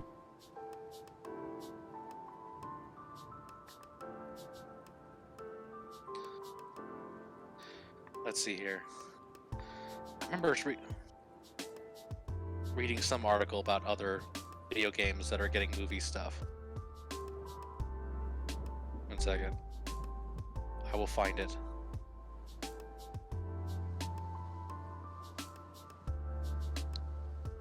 First one is done. Oh, let's take a look at it. Oh yeah, that looks good.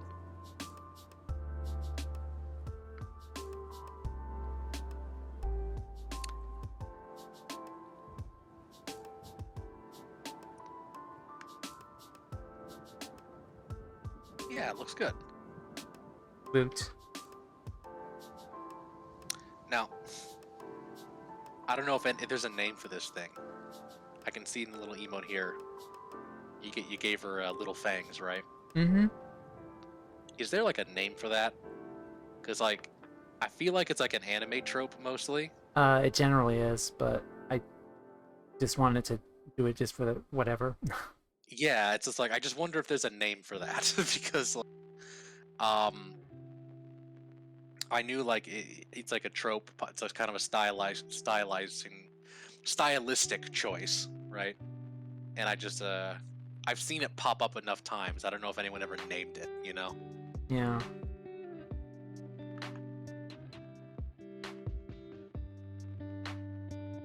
But yeah, it looks good. Nice.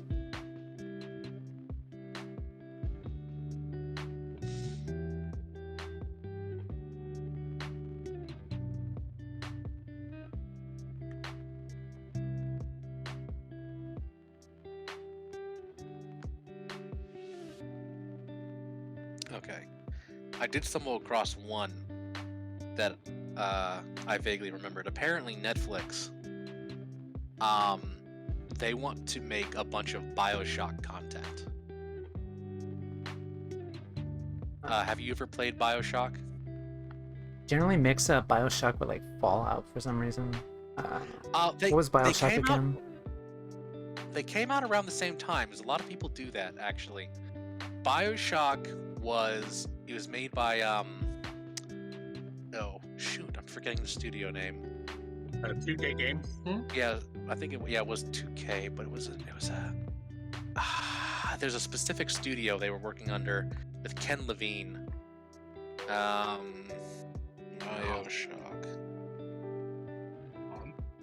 On the Wikipedia. It was 2K. Well, it says the first game was 2K Boston, 2K Australia. Irrational. It was Irrational Games.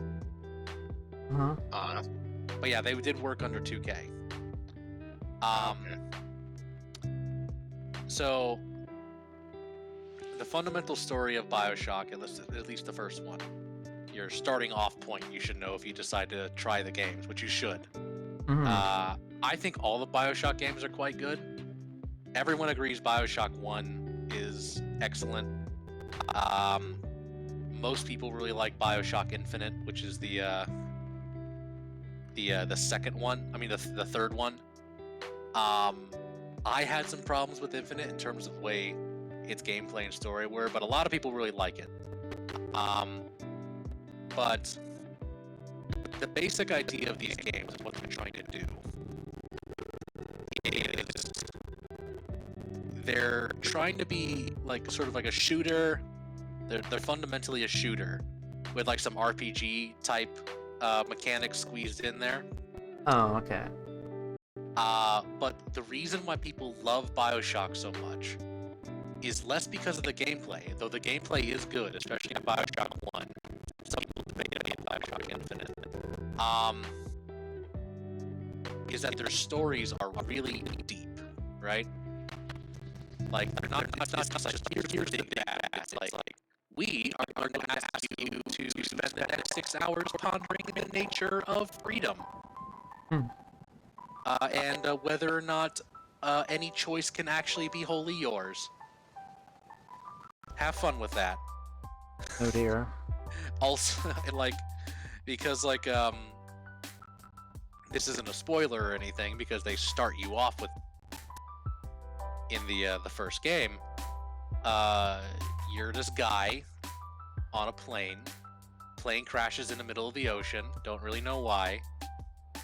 And after you'll crawl out of the burning wreckage that's sinking, right? You come up to the surface and you see a lighthouse in the middle of the ocean. And you swim into the lighthouse. And then you see some weird statues. And then you get into this like little submarine that takes you down under the lighthouse.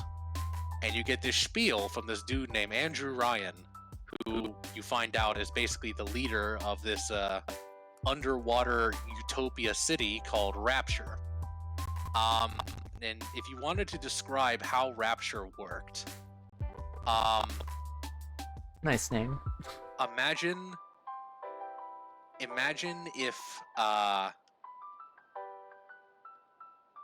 imagine if like you took like the Libertarian Party and like made them even more anti-government to the point where like there basically is no government. It's just like corporations get to do whatever they want. And you had them build a city, right? That's Right. Rapture. It's based on this like super like super right-wing economics, but like no government, you know, no gods, no kings, only men. That's like their mantra, right? So it's totally okay to be gay in Rapture, but you better not try to impede the free market, you fucking motherfucker. And that's how that works, sort of in a nutshell.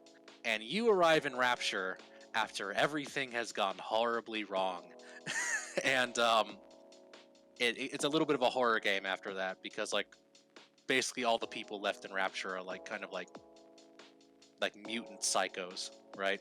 Mm-hmm. And you spend the whole game so like uncovering what happened in Rapture and why and what you're doing there, and it's like a mystery. And the you know, Rapture becomes a very important.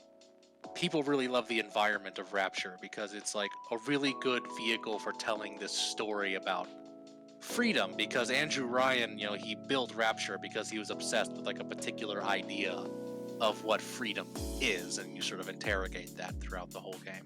So it's a smart shooty game, is why people like it so much. Okay. And Infinite was BioShock 2 wasn't made by Ken Levine. I thought BioShock 2 was okay. It was, but people mostly like BioShock 2 for the gameplay, not the story. Infinite was made by Ken Levine. It's kind of trying to do the same thing, but rather than being like this weird sort of libertarian utopia, imagine you went to a city where basically it was the 4th of July every day. Oh That's how that place works and looks. Wow. Anyway, you should try the games. But yes, it appears as though Netflix wants to do BioShock content, which could be good. BioShock is another one of those games where it's like, I feel like it's probably best when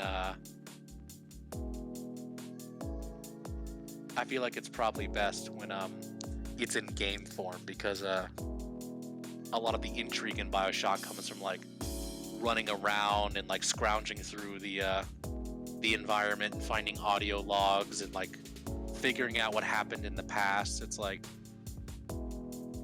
it'd be hard to translate that to a game, or rather to a TV show or movie or whatever, unless like you made the movie about like all the stuff that happened before the game, right? All the drama and conflict and war and stuff that led to the all the bad stuff. Right. So that's one thing that's happening. That could be good. Who knows?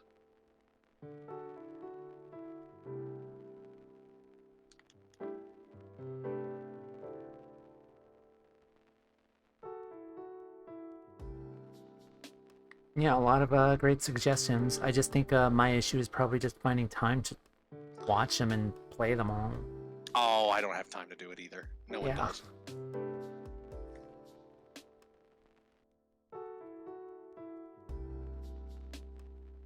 Yeah, that's probably my weakness, just trying to find time to do all of this stuff. Yep, for sure. I have lots of games and stuff I haven't been able to play.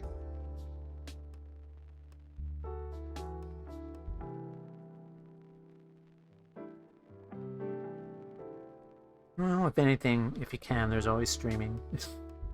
Yeah. Let's see here. What am I doing here? What am I doing here?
Okay, I'm almost done with the second one.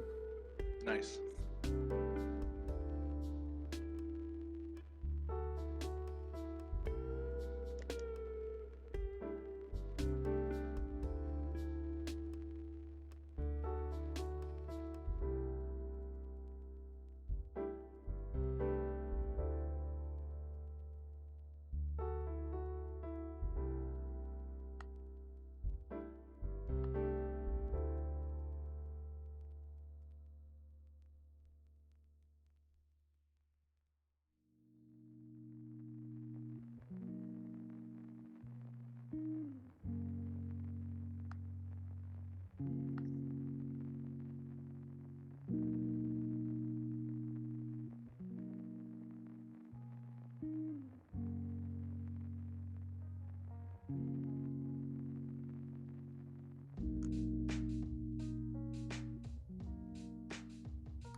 Let me take a look at that.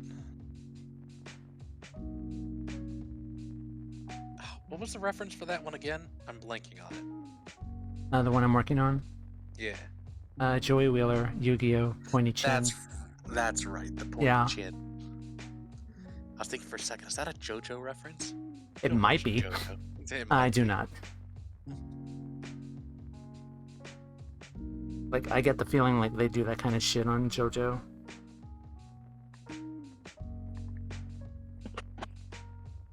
Okay, this one is done.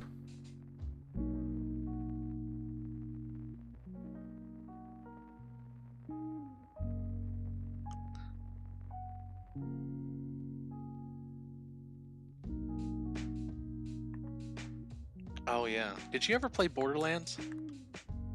I did not. Okay, that's another one that's happening.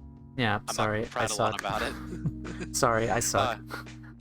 I mean, like I shit. I haven't played a number of these things either. I never played Castlevania, and I really like that show. Hmm. So I guess Borderlands is happening. That's another one. One thing actually. Did you ever play like the Telltale games? What are the Telltale games? Like, did you ever play Telltale's The Walking Dead or Telltale's No. The Wolf Among Us? Mm-mm. Okay, you know those are like the point and click adventure type games. I think Telltale first got famous doing the Sam and Max games, so those ring a bell. Oh, yes, I remember those. And they also did. I know they did a Homestar Runner game one time. I really liked that. But yeah, Sam and Max is what they were most known for a while. And then they did the Walking Dead Telltale adventure. Well, the Walking Dead was super popular, so they got popular for that. But they also did.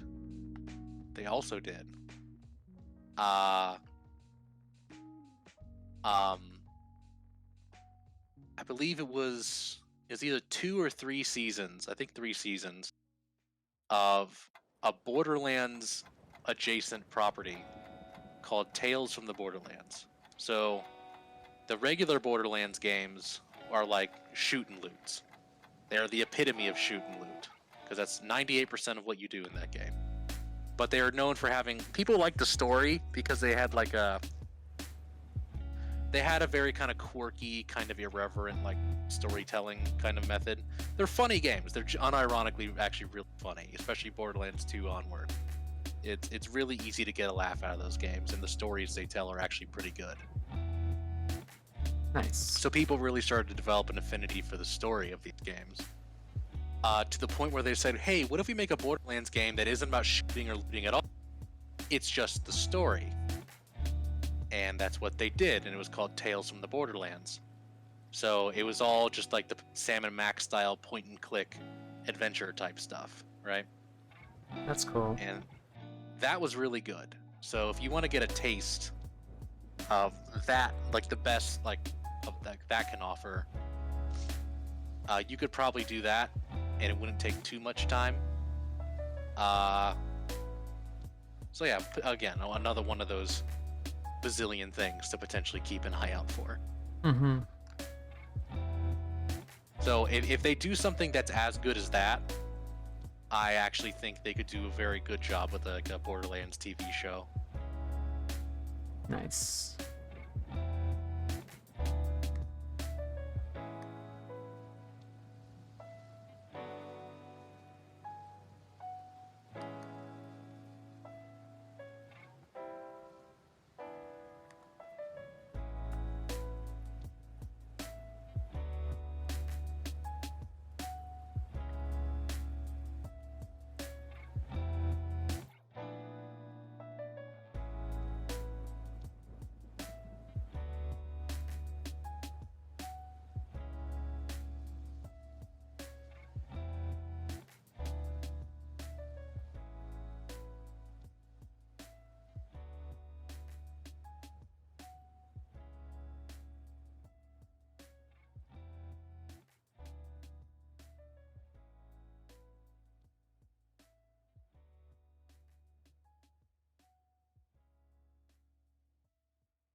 All right, it also looks good. Yep. Okay.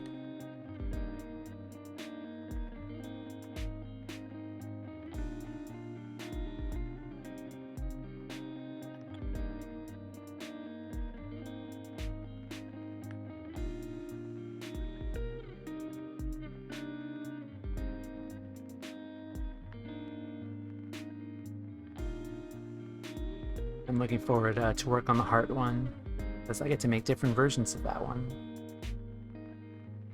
Oh yeah. Uh-huh. I'm gonna just make like a colors. lesbian flag, a rainbow flag, and maybe like a trans flag too. All right. All right. It's adding more emotes too.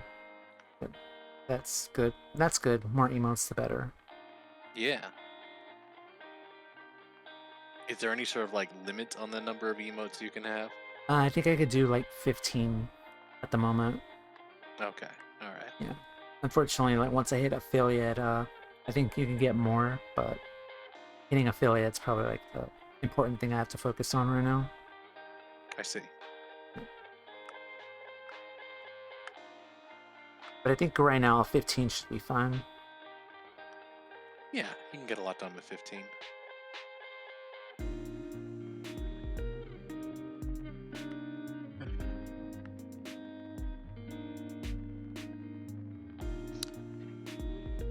Forgive me in my deep ignorance of Twitch terminology, because I never really pay any attention to streaming in my leisure. What exactly does it mean to raid someone? So once you're done with the stream for the night, you raid someone. You choose someone, and you take your audience into their stream while you wrap up and go do your own thing, so they can watch the next person. Yeah, it's a very good way to build community, because it introduces people to different streamers that they haven't heard of. All right. Yeah, it's very useful. I get it. I guess I was a little confused by some of the terminology, because it's like Pokemon. well, not just that, but like when I think raid, I feel like if you were to raid someone, you go to their channel and then steal their followers. Hmm. But I guess the opposite works too. Nope, it's more so just to take your audience once you're done for the night and into someone new so they could enjoy similar content as well. All right. Has anyone rated you yet? A couple of people, which was pretty cool. Yeah, neat.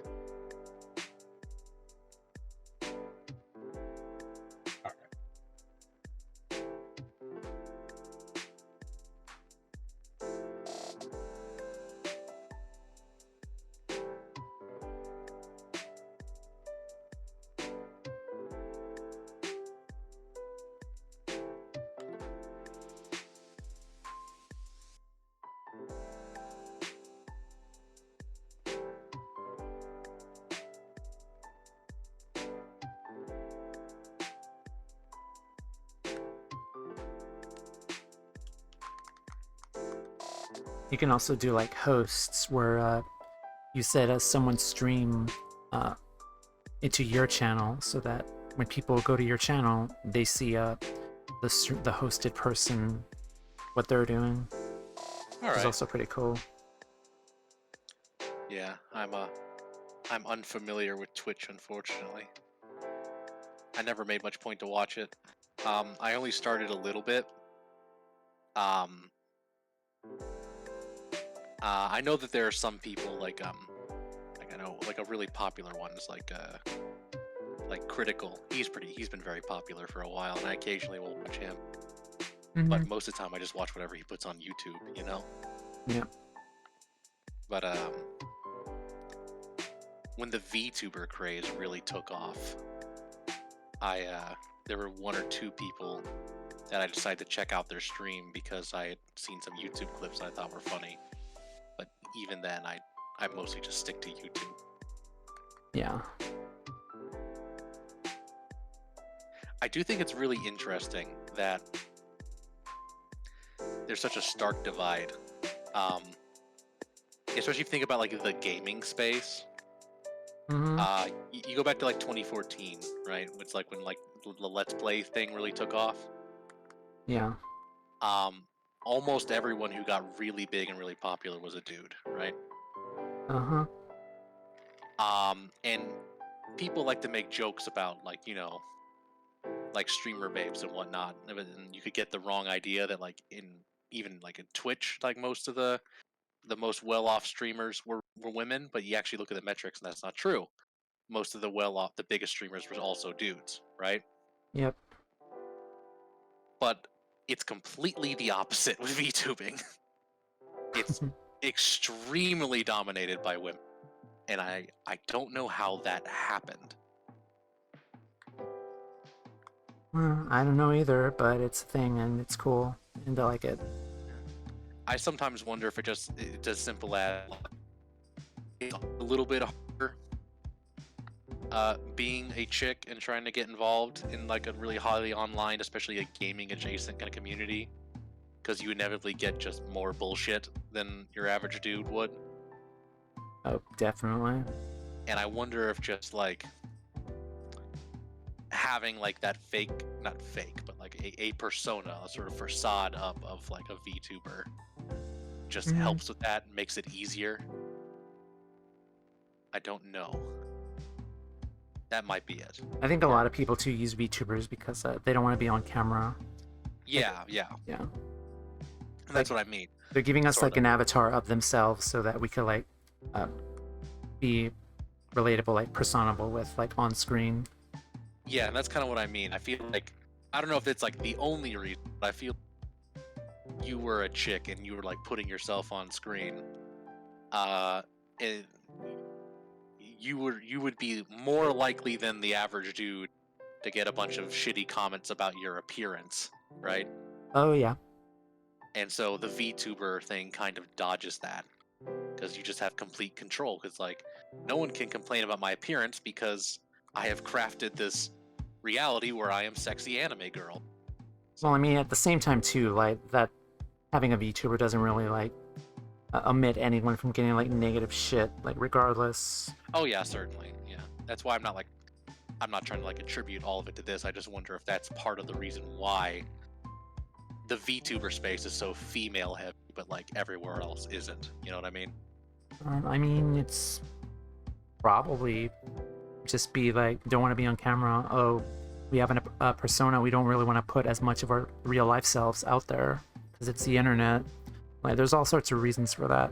Like me, like I wanted a VTuber, PNG tuber, because like I don't like being on camera, and to a much larger extent, I don't really like speaking in a public space. But like recently, like I'm slowly adapting to the idea of being more on camera with the gaming streams, but I don't know. Like I'm still, me personally, it's like a love-hate relationship, like with myself, and that's something I'm still working on at the same time, because like I despise my voice. I hate my voice so goddamn much. So it's more of like me working with myself right now through the VTuber. Okay. Yeah. I guess I can understand that. Mhm. Yeah, I mean, I'm sure it's different for everyone, but like, I have mentioned 1 or 2 times that, you know, I got my degree in like psychology, right? Mhm. And the thing it trains you to look for is large trends, right? Is what? Like big trends, right? Yeah. It kind of asks you to zoom out and look at something at a 10,000 foot level, and it's like, because like it's already sort of assumed that like everyone's different, not everyone's gonna have exactly the same experience. But if you can like point to like a trend in like the data, and it's like, why is it that like this particular thing is 40% more likely in this demographic than the other one, right? That sort of thing. Those are the kind of questions that they kind of draw you towards asking. You know what I mean? Mhm. So it's like trying to pin down. It sort of naturally inclines you to want to ask the kind of questions, right?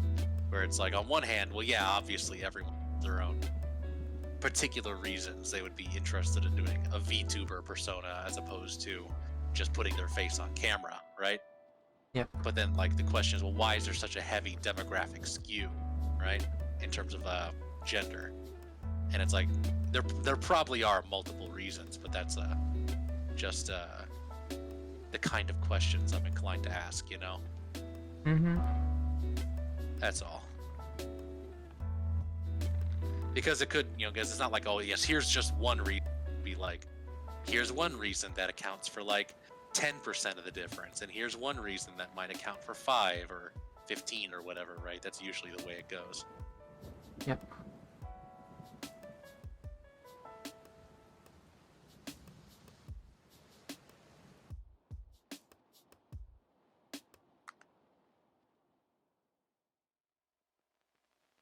I do think eventually I do want to upgrade my VTuber model into like being like an actual VTuber. Like I do have the money for it as of now, but I'm still just fighting that confidence. Like, oh, I get this really cool VTuber model, but still there's like the whole voice thing. Like I'm still fighting against. It's like, oh, I look good as a VTuber. It's just the voice is kind of like throwing it all off, I guess. Well, if it's any consolation, I don't think anything's wrong with you. Thank you. But I know that there are like kind of different levels of like VTuber models, because like there's like the would you describe what you're doing here, PNG tuber? Yes, that's it. There's that, but then I know there are also like 2D VTuber models, and then they're like, Mm-hmm. and I don't know if like one's more expensive than the other. I don't know. Like I have to look into it, but Yeah. there's like so many other expenses I need to focus on at the moment. Oh yeah. That's actually one thing that's been going kind of well for me so far. I have been making more money. Not as much as I should, but more. Well, that's good. So I'm saving some money, but you know, inflation and shit is still eating into that quite a bit. Oh. So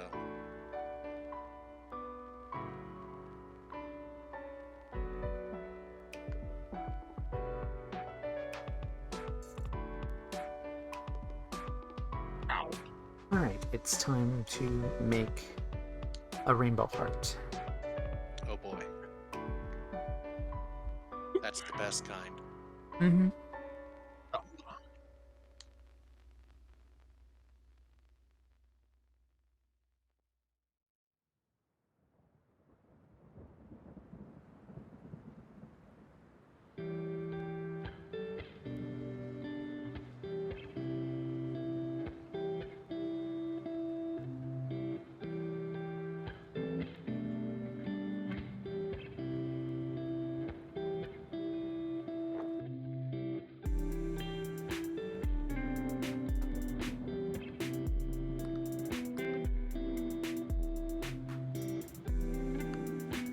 Okay, it's the first heart, so let's duplicate that.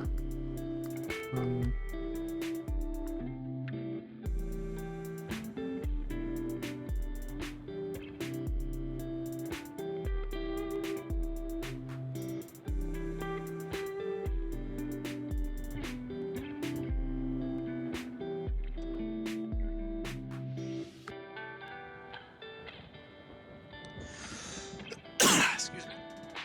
right then.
Yay, rainbow heart.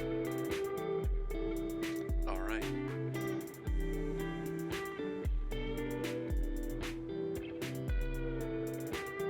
All right. All right. All right. Yay.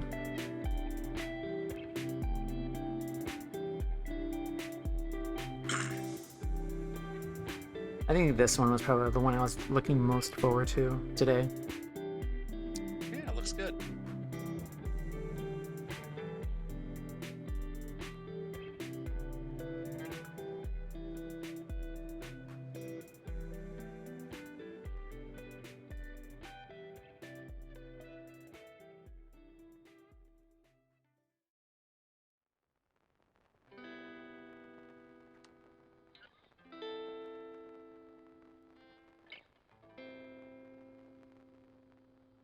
And I think after tonight I will upload these to Discord and Twitch.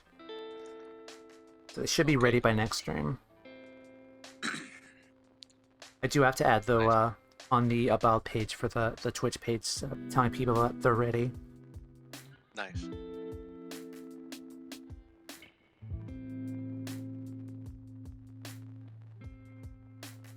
Okay, next one is trans flag. Excuse me. Damn it. Yeah, it's like allergies or something have been wrecking me. Oh no. I hope I don't have long COVID. Because I've been like having like a persistent cough. Have you had the virus before? See, that's the thing. As far as I tell, no. Hmm. Which it makes me wonder if I got like sneaky COVID or something. I don't know. But allergies are just like, because that's what it seems to be. It's just like I've been having allergies, and like that causes like some drainage, which irritates your throat, right? Yeah. And every now and again I'll wake up and it's just like I have to just wheeze, right? And it's like I don't know, I'm probably worrying about it more than I should, but is this happening because I got like sneaky COVID and didn't realize it? And Yeah, it's always a good idea to like be careful in regards to that. and Like, did I like get some weird damage to my respiratory system that I'm not aware? Hmm. I'm inclined not to think that's what it is, but you know,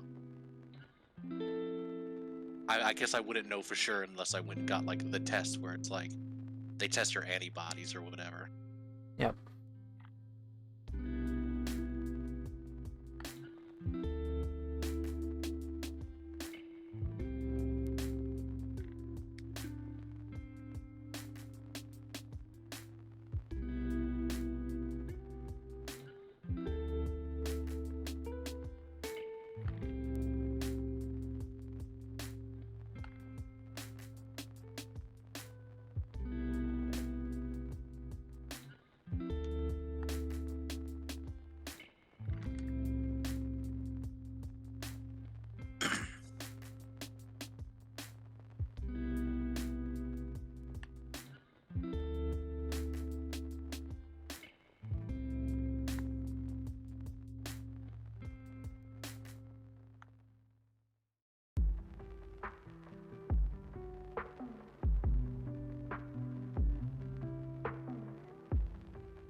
Hmm.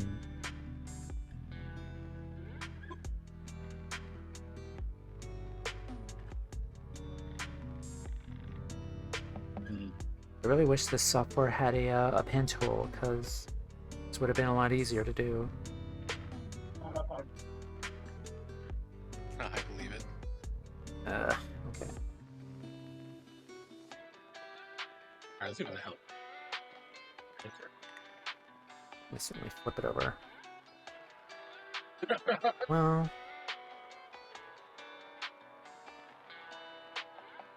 Fuck you. let me try making it symmetrical. Oh, I could warp it.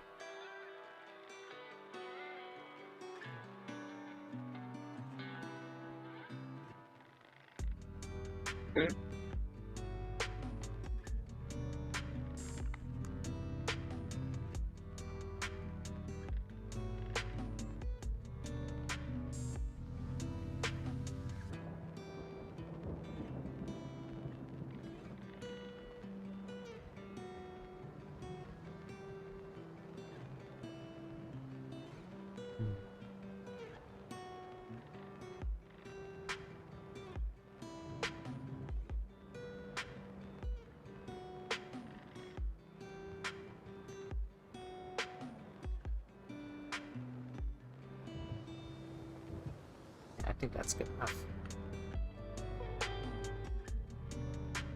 Nice.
Okay, transflag is done. That's Nice. close enough.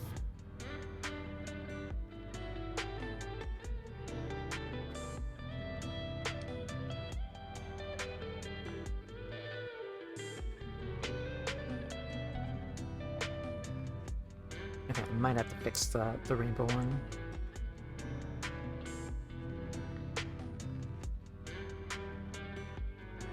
I'm so excited about to show these off. I'm happy. Yeah, looks good.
Okay, that's good enough.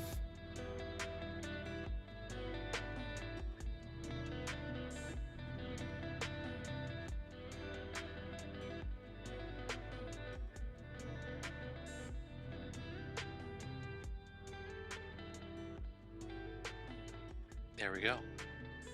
Yep. Okay, the last one is lesbian flag.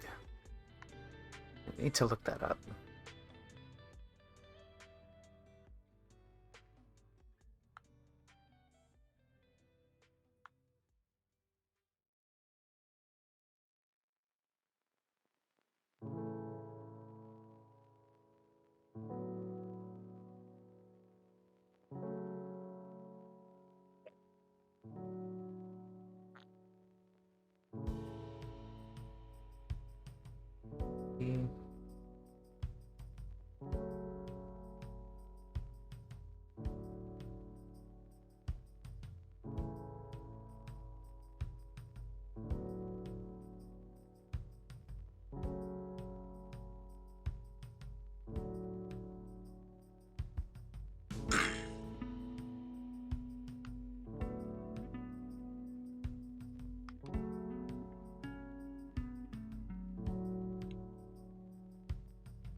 Okay, last one.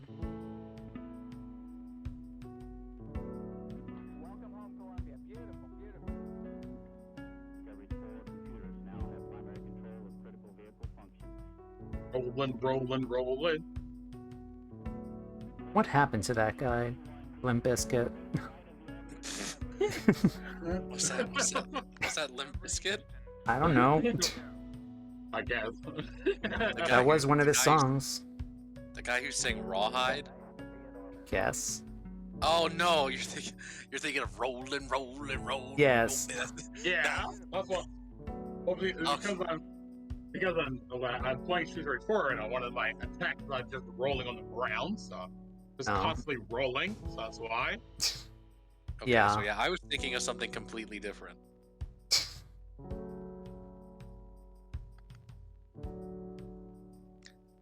Yeah, I was thinking of it was rolling. Gotta keep on rolling. Oh. Rolling, rawhide. That's what I was thinking of. Okay. Because I am old and I love my 2000s music, I was thinking Limp Bizkit. Yeah, I'm pretty sure that song is even older. Yeah, it is.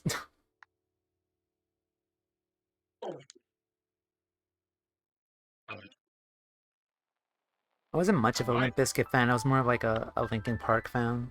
Still am. Yeah, Linkin Park's good.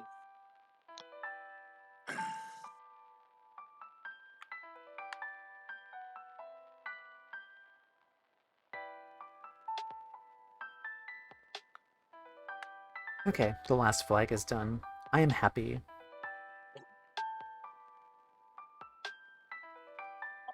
There you go.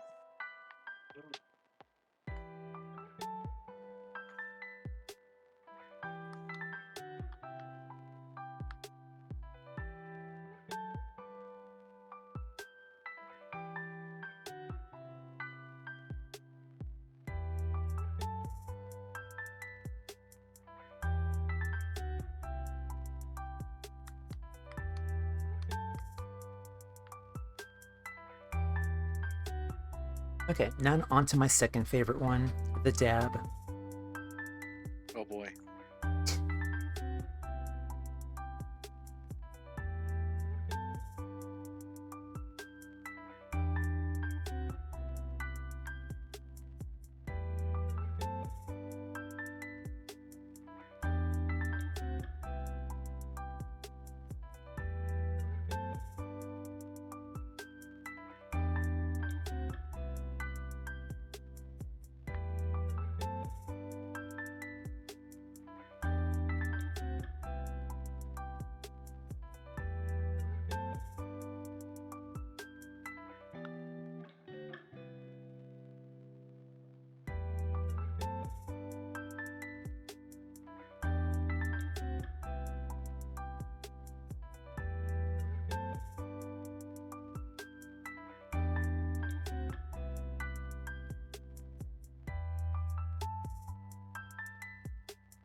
I am finishing these rather quick. I am happy.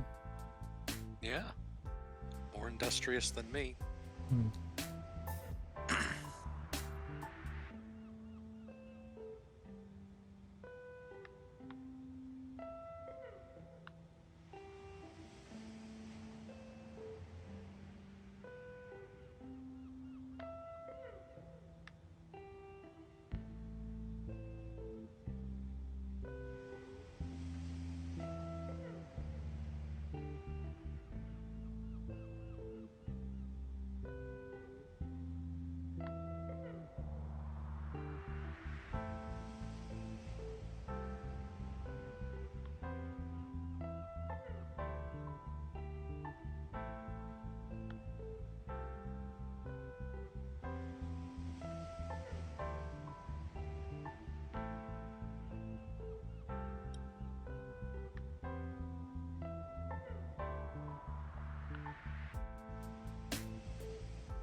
All right.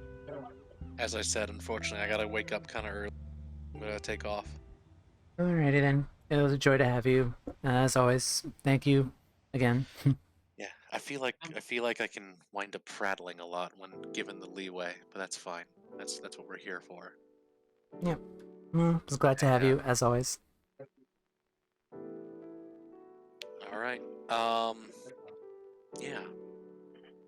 When's the next day you stream again? Isn't it a Tuesday and then On Friday, 6 p.m. Pacific time.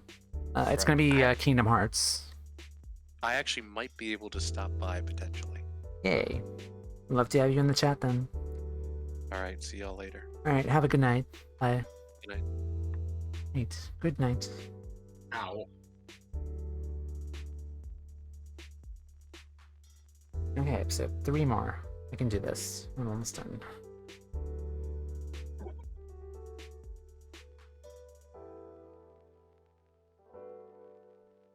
Kinda do want to rate someone tonight.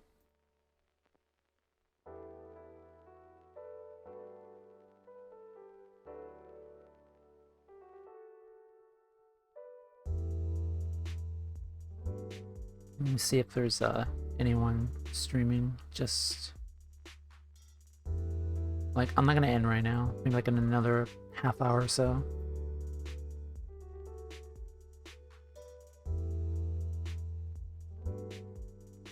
Just browsing.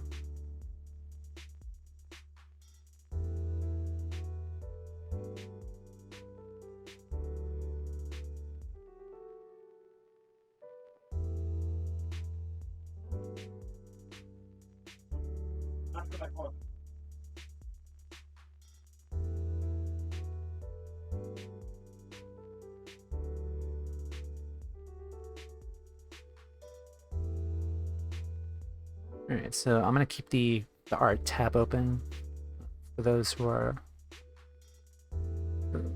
people I do want to consider rating tonight.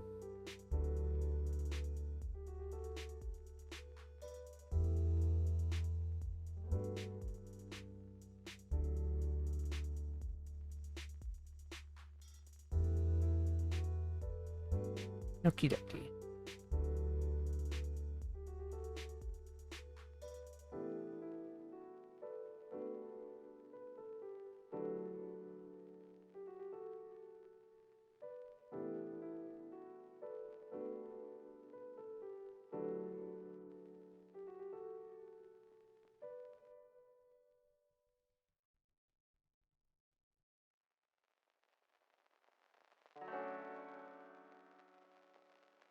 Okay, next up is murder.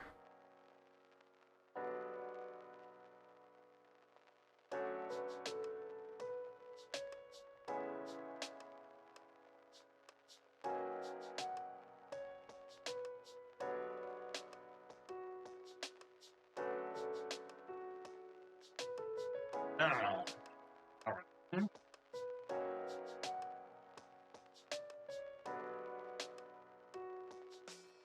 Alright. All the way to level 36. Not bad. Woot.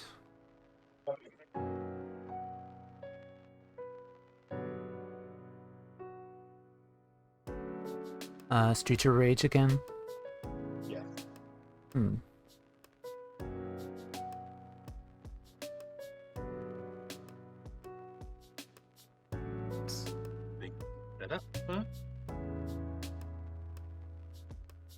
Ding.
Next up is hair.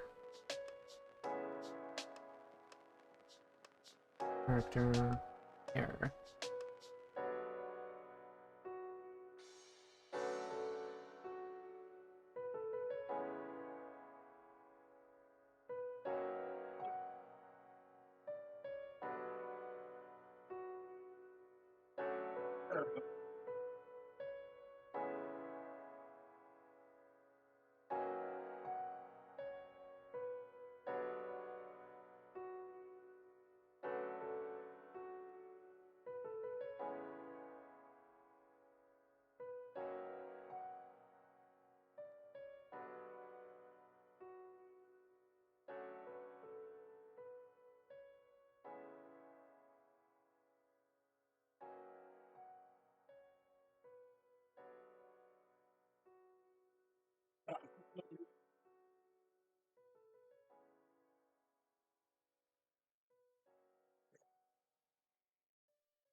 Oh, yeah, that.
That's cute.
Okay, how do I want to do this? That's... color this.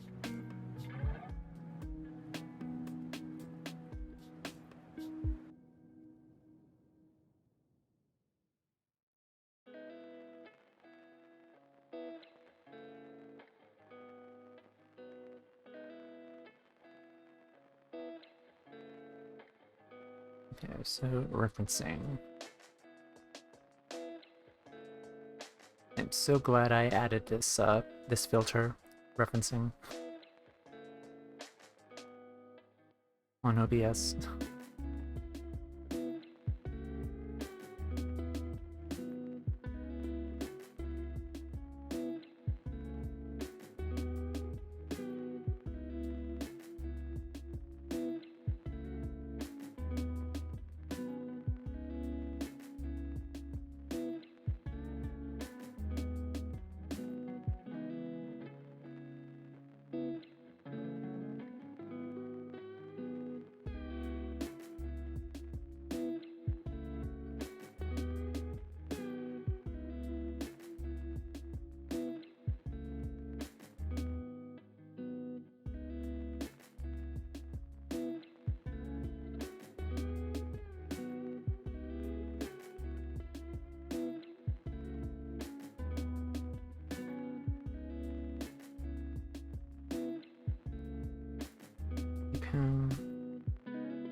Okay. Got it.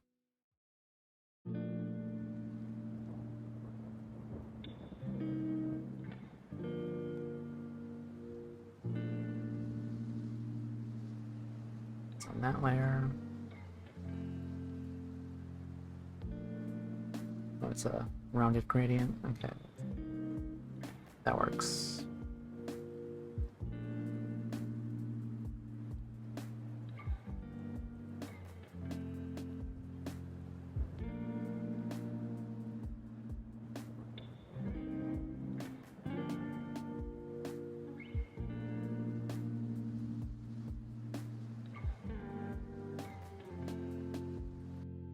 Probably remove these lines too. Yeah, remove these lines because kind of don't make sense.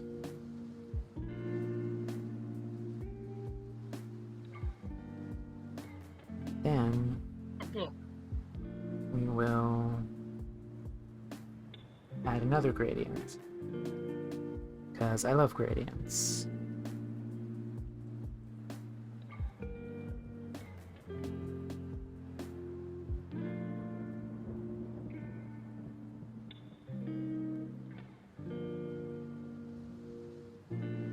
Do that.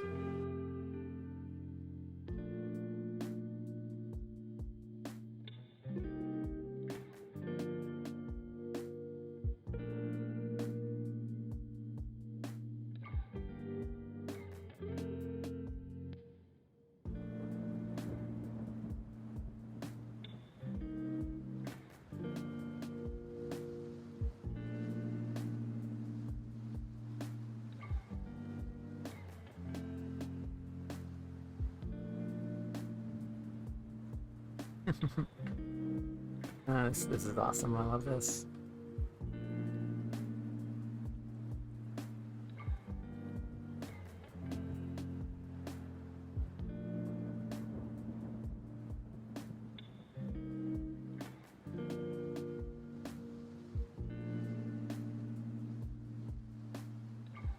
Okay.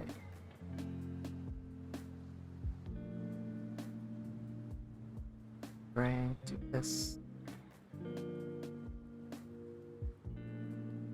Add the shadow for this.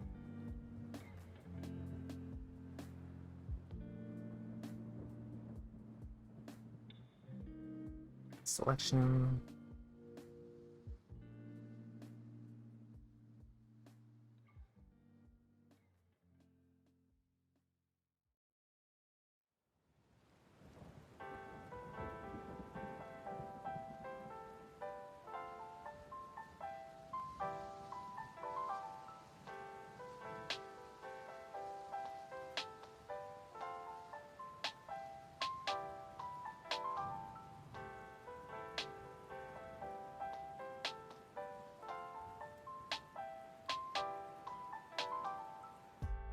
Okay, I think this one is done.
Okay, 2 more to go.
So with those.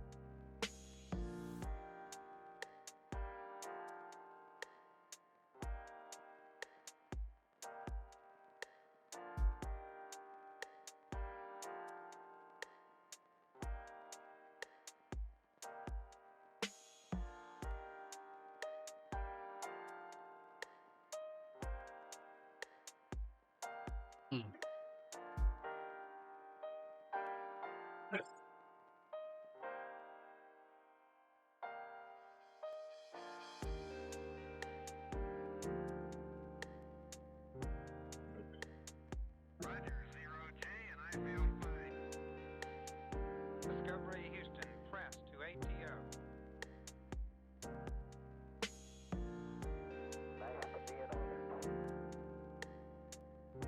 Liftoff of mission 41D, the first flight in the orbit of Discovery, and the shuttle has cleared the tower. Everyone is right back. 3, 2, 1, 0, 0. Discovery, go and throttle up. This down Discovery's and do computers now have this. primary control of critical vehicle functions.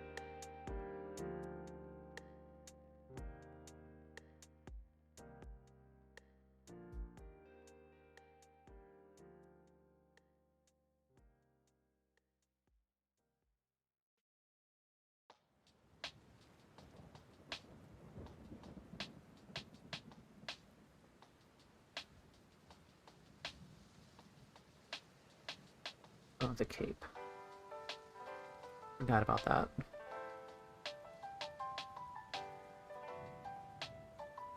And sparkles.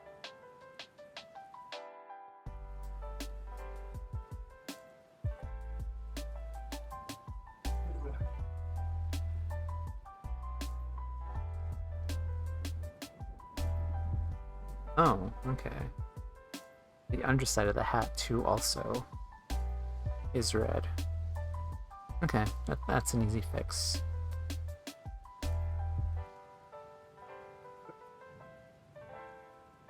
So I just need to make this.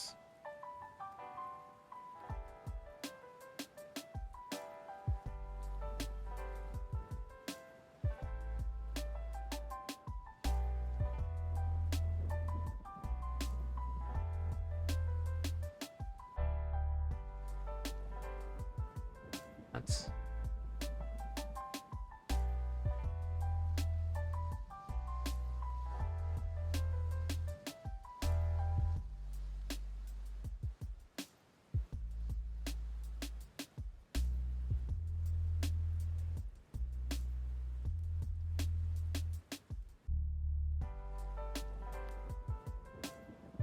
first set is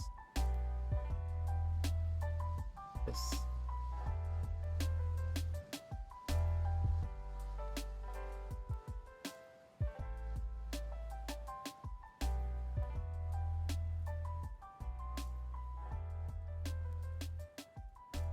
Okay, that looks much better.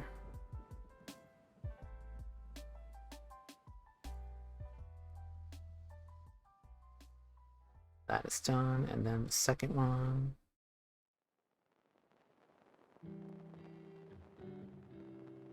Corrections.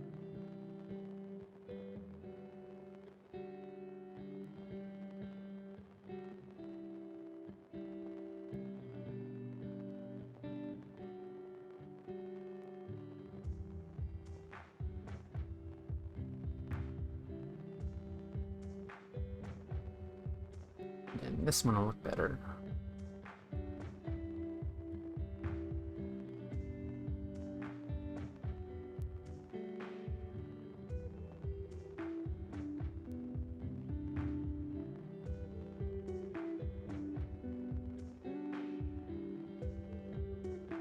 There we go, perfect.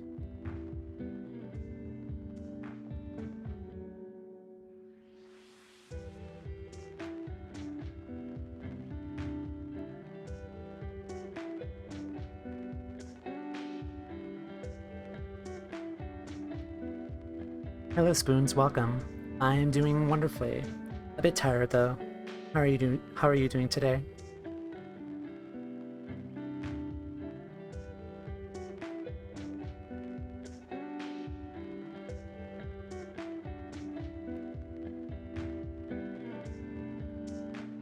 We are working on channel emotes. It's been a lot of fun so far. I'm almost done.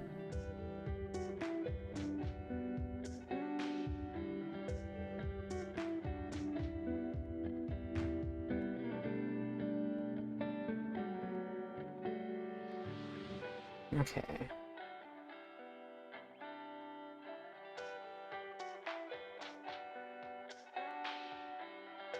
I think I wanted to work on this one. Yeah, it was that one.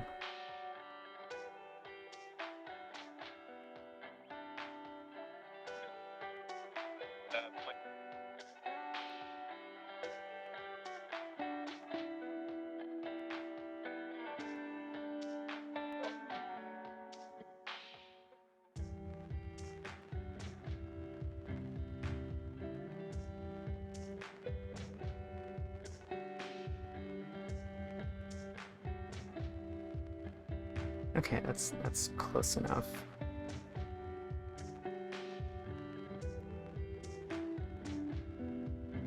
Yeah, that'll do.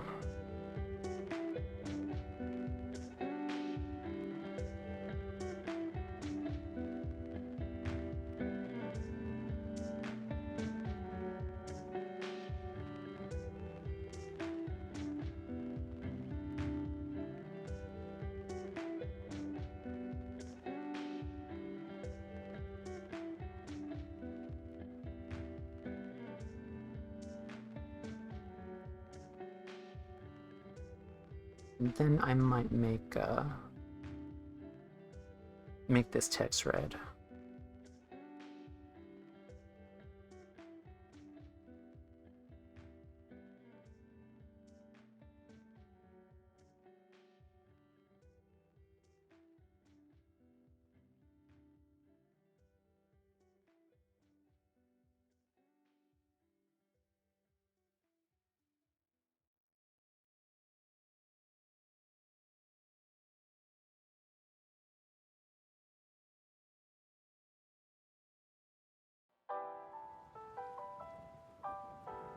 Liftoff of mission 41B, the first flight of the orbital Discovery, and the shuttle has cleared the tower.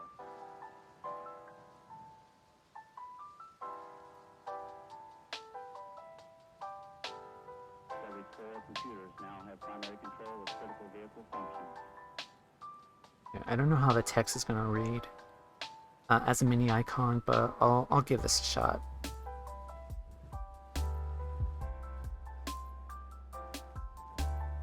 Yeah, this should be fine.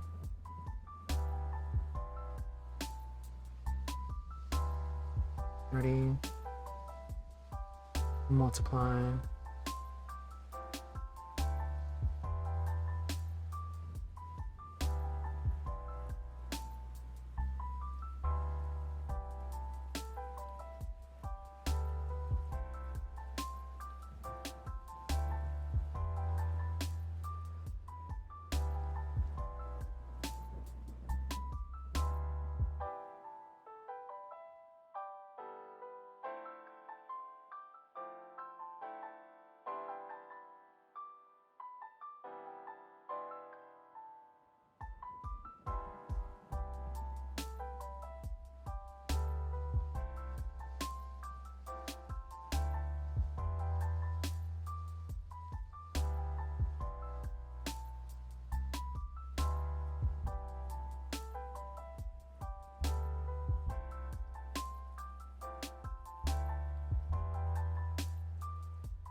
Okay, number 7 is done.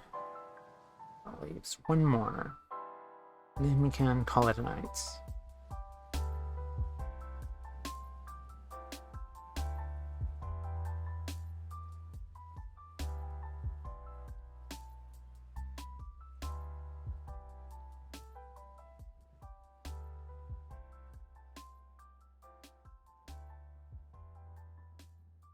last one, put this in a folder.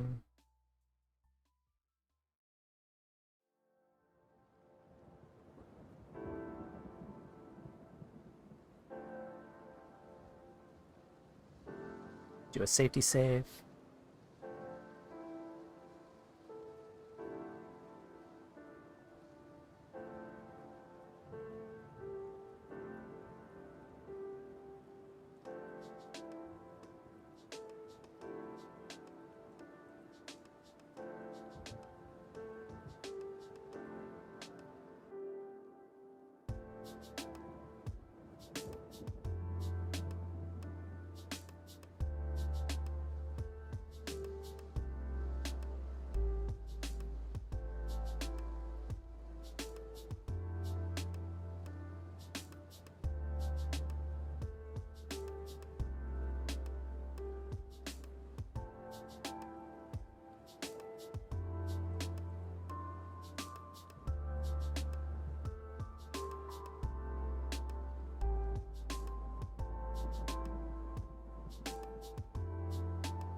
Oops.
Okay, that might make much more sense to do that.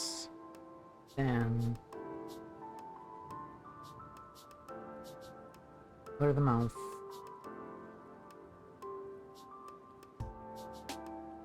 Call it.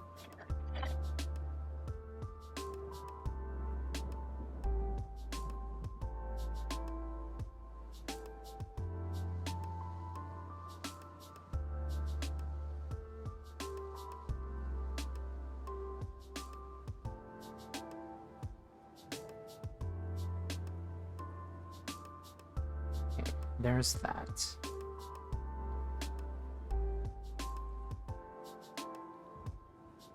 Darn it.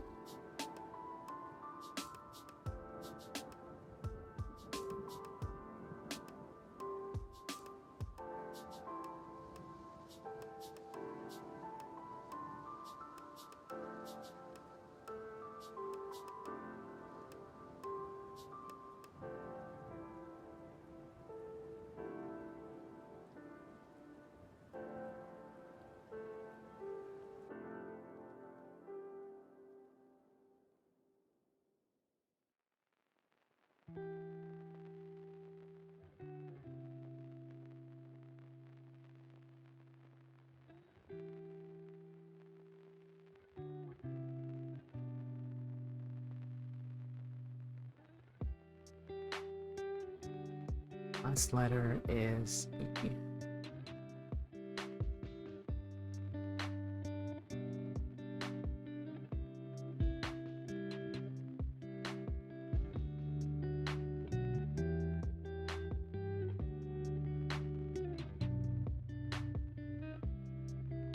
Hype. Then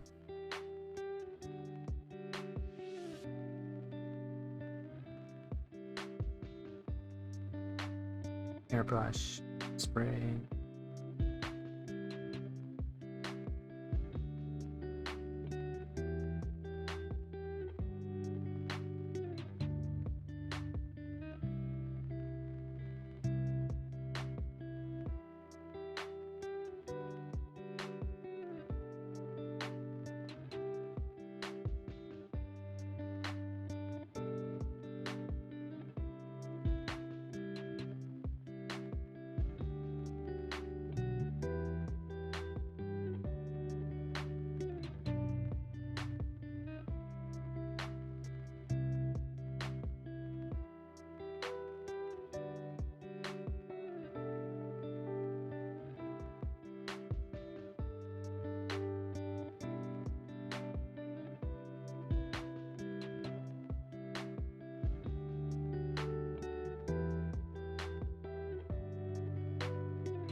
save that, and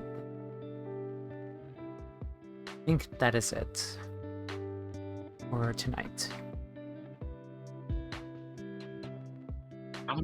So I'm gonna do some off-screen stuff very quick. Blast. Hmm. Hmm.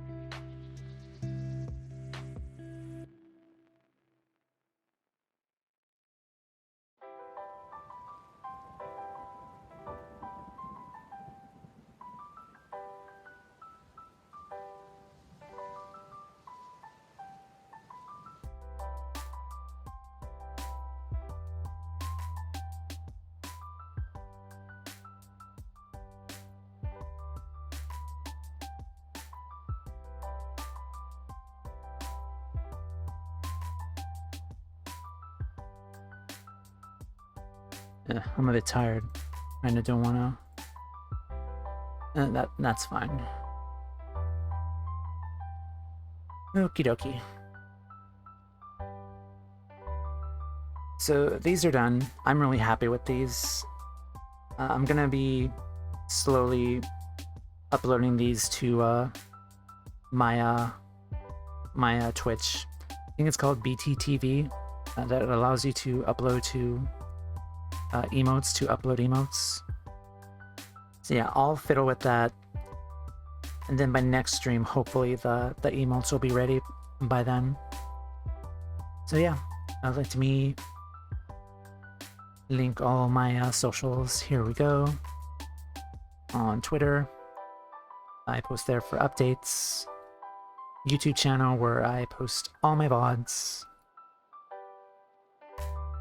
And our Discord server. We have a small, fun little community where we have fun and stick around and post memes and stuff. Alrighty. Thank you, RadRiveter, for joining us today. And you too, Ultra. Thank you. Mm-hmm. Okay, so good. Friday, we'll be continuing Kingdom Hearts. I'm pretty deep into that game, and I'm very excited to be continuing and playing from there. Hopefully we'll get near post-game stuff as well. So yeah, next start stream, I don't know what I'm gonna do. I'll figure it out. But stay tuned to the Twitter. We'll be uploading. I'll be uploading some news in regards to that and what kind of art stream I'll be working on. And yeah, everyone have a good night. I will see you all in the next stream. See ya.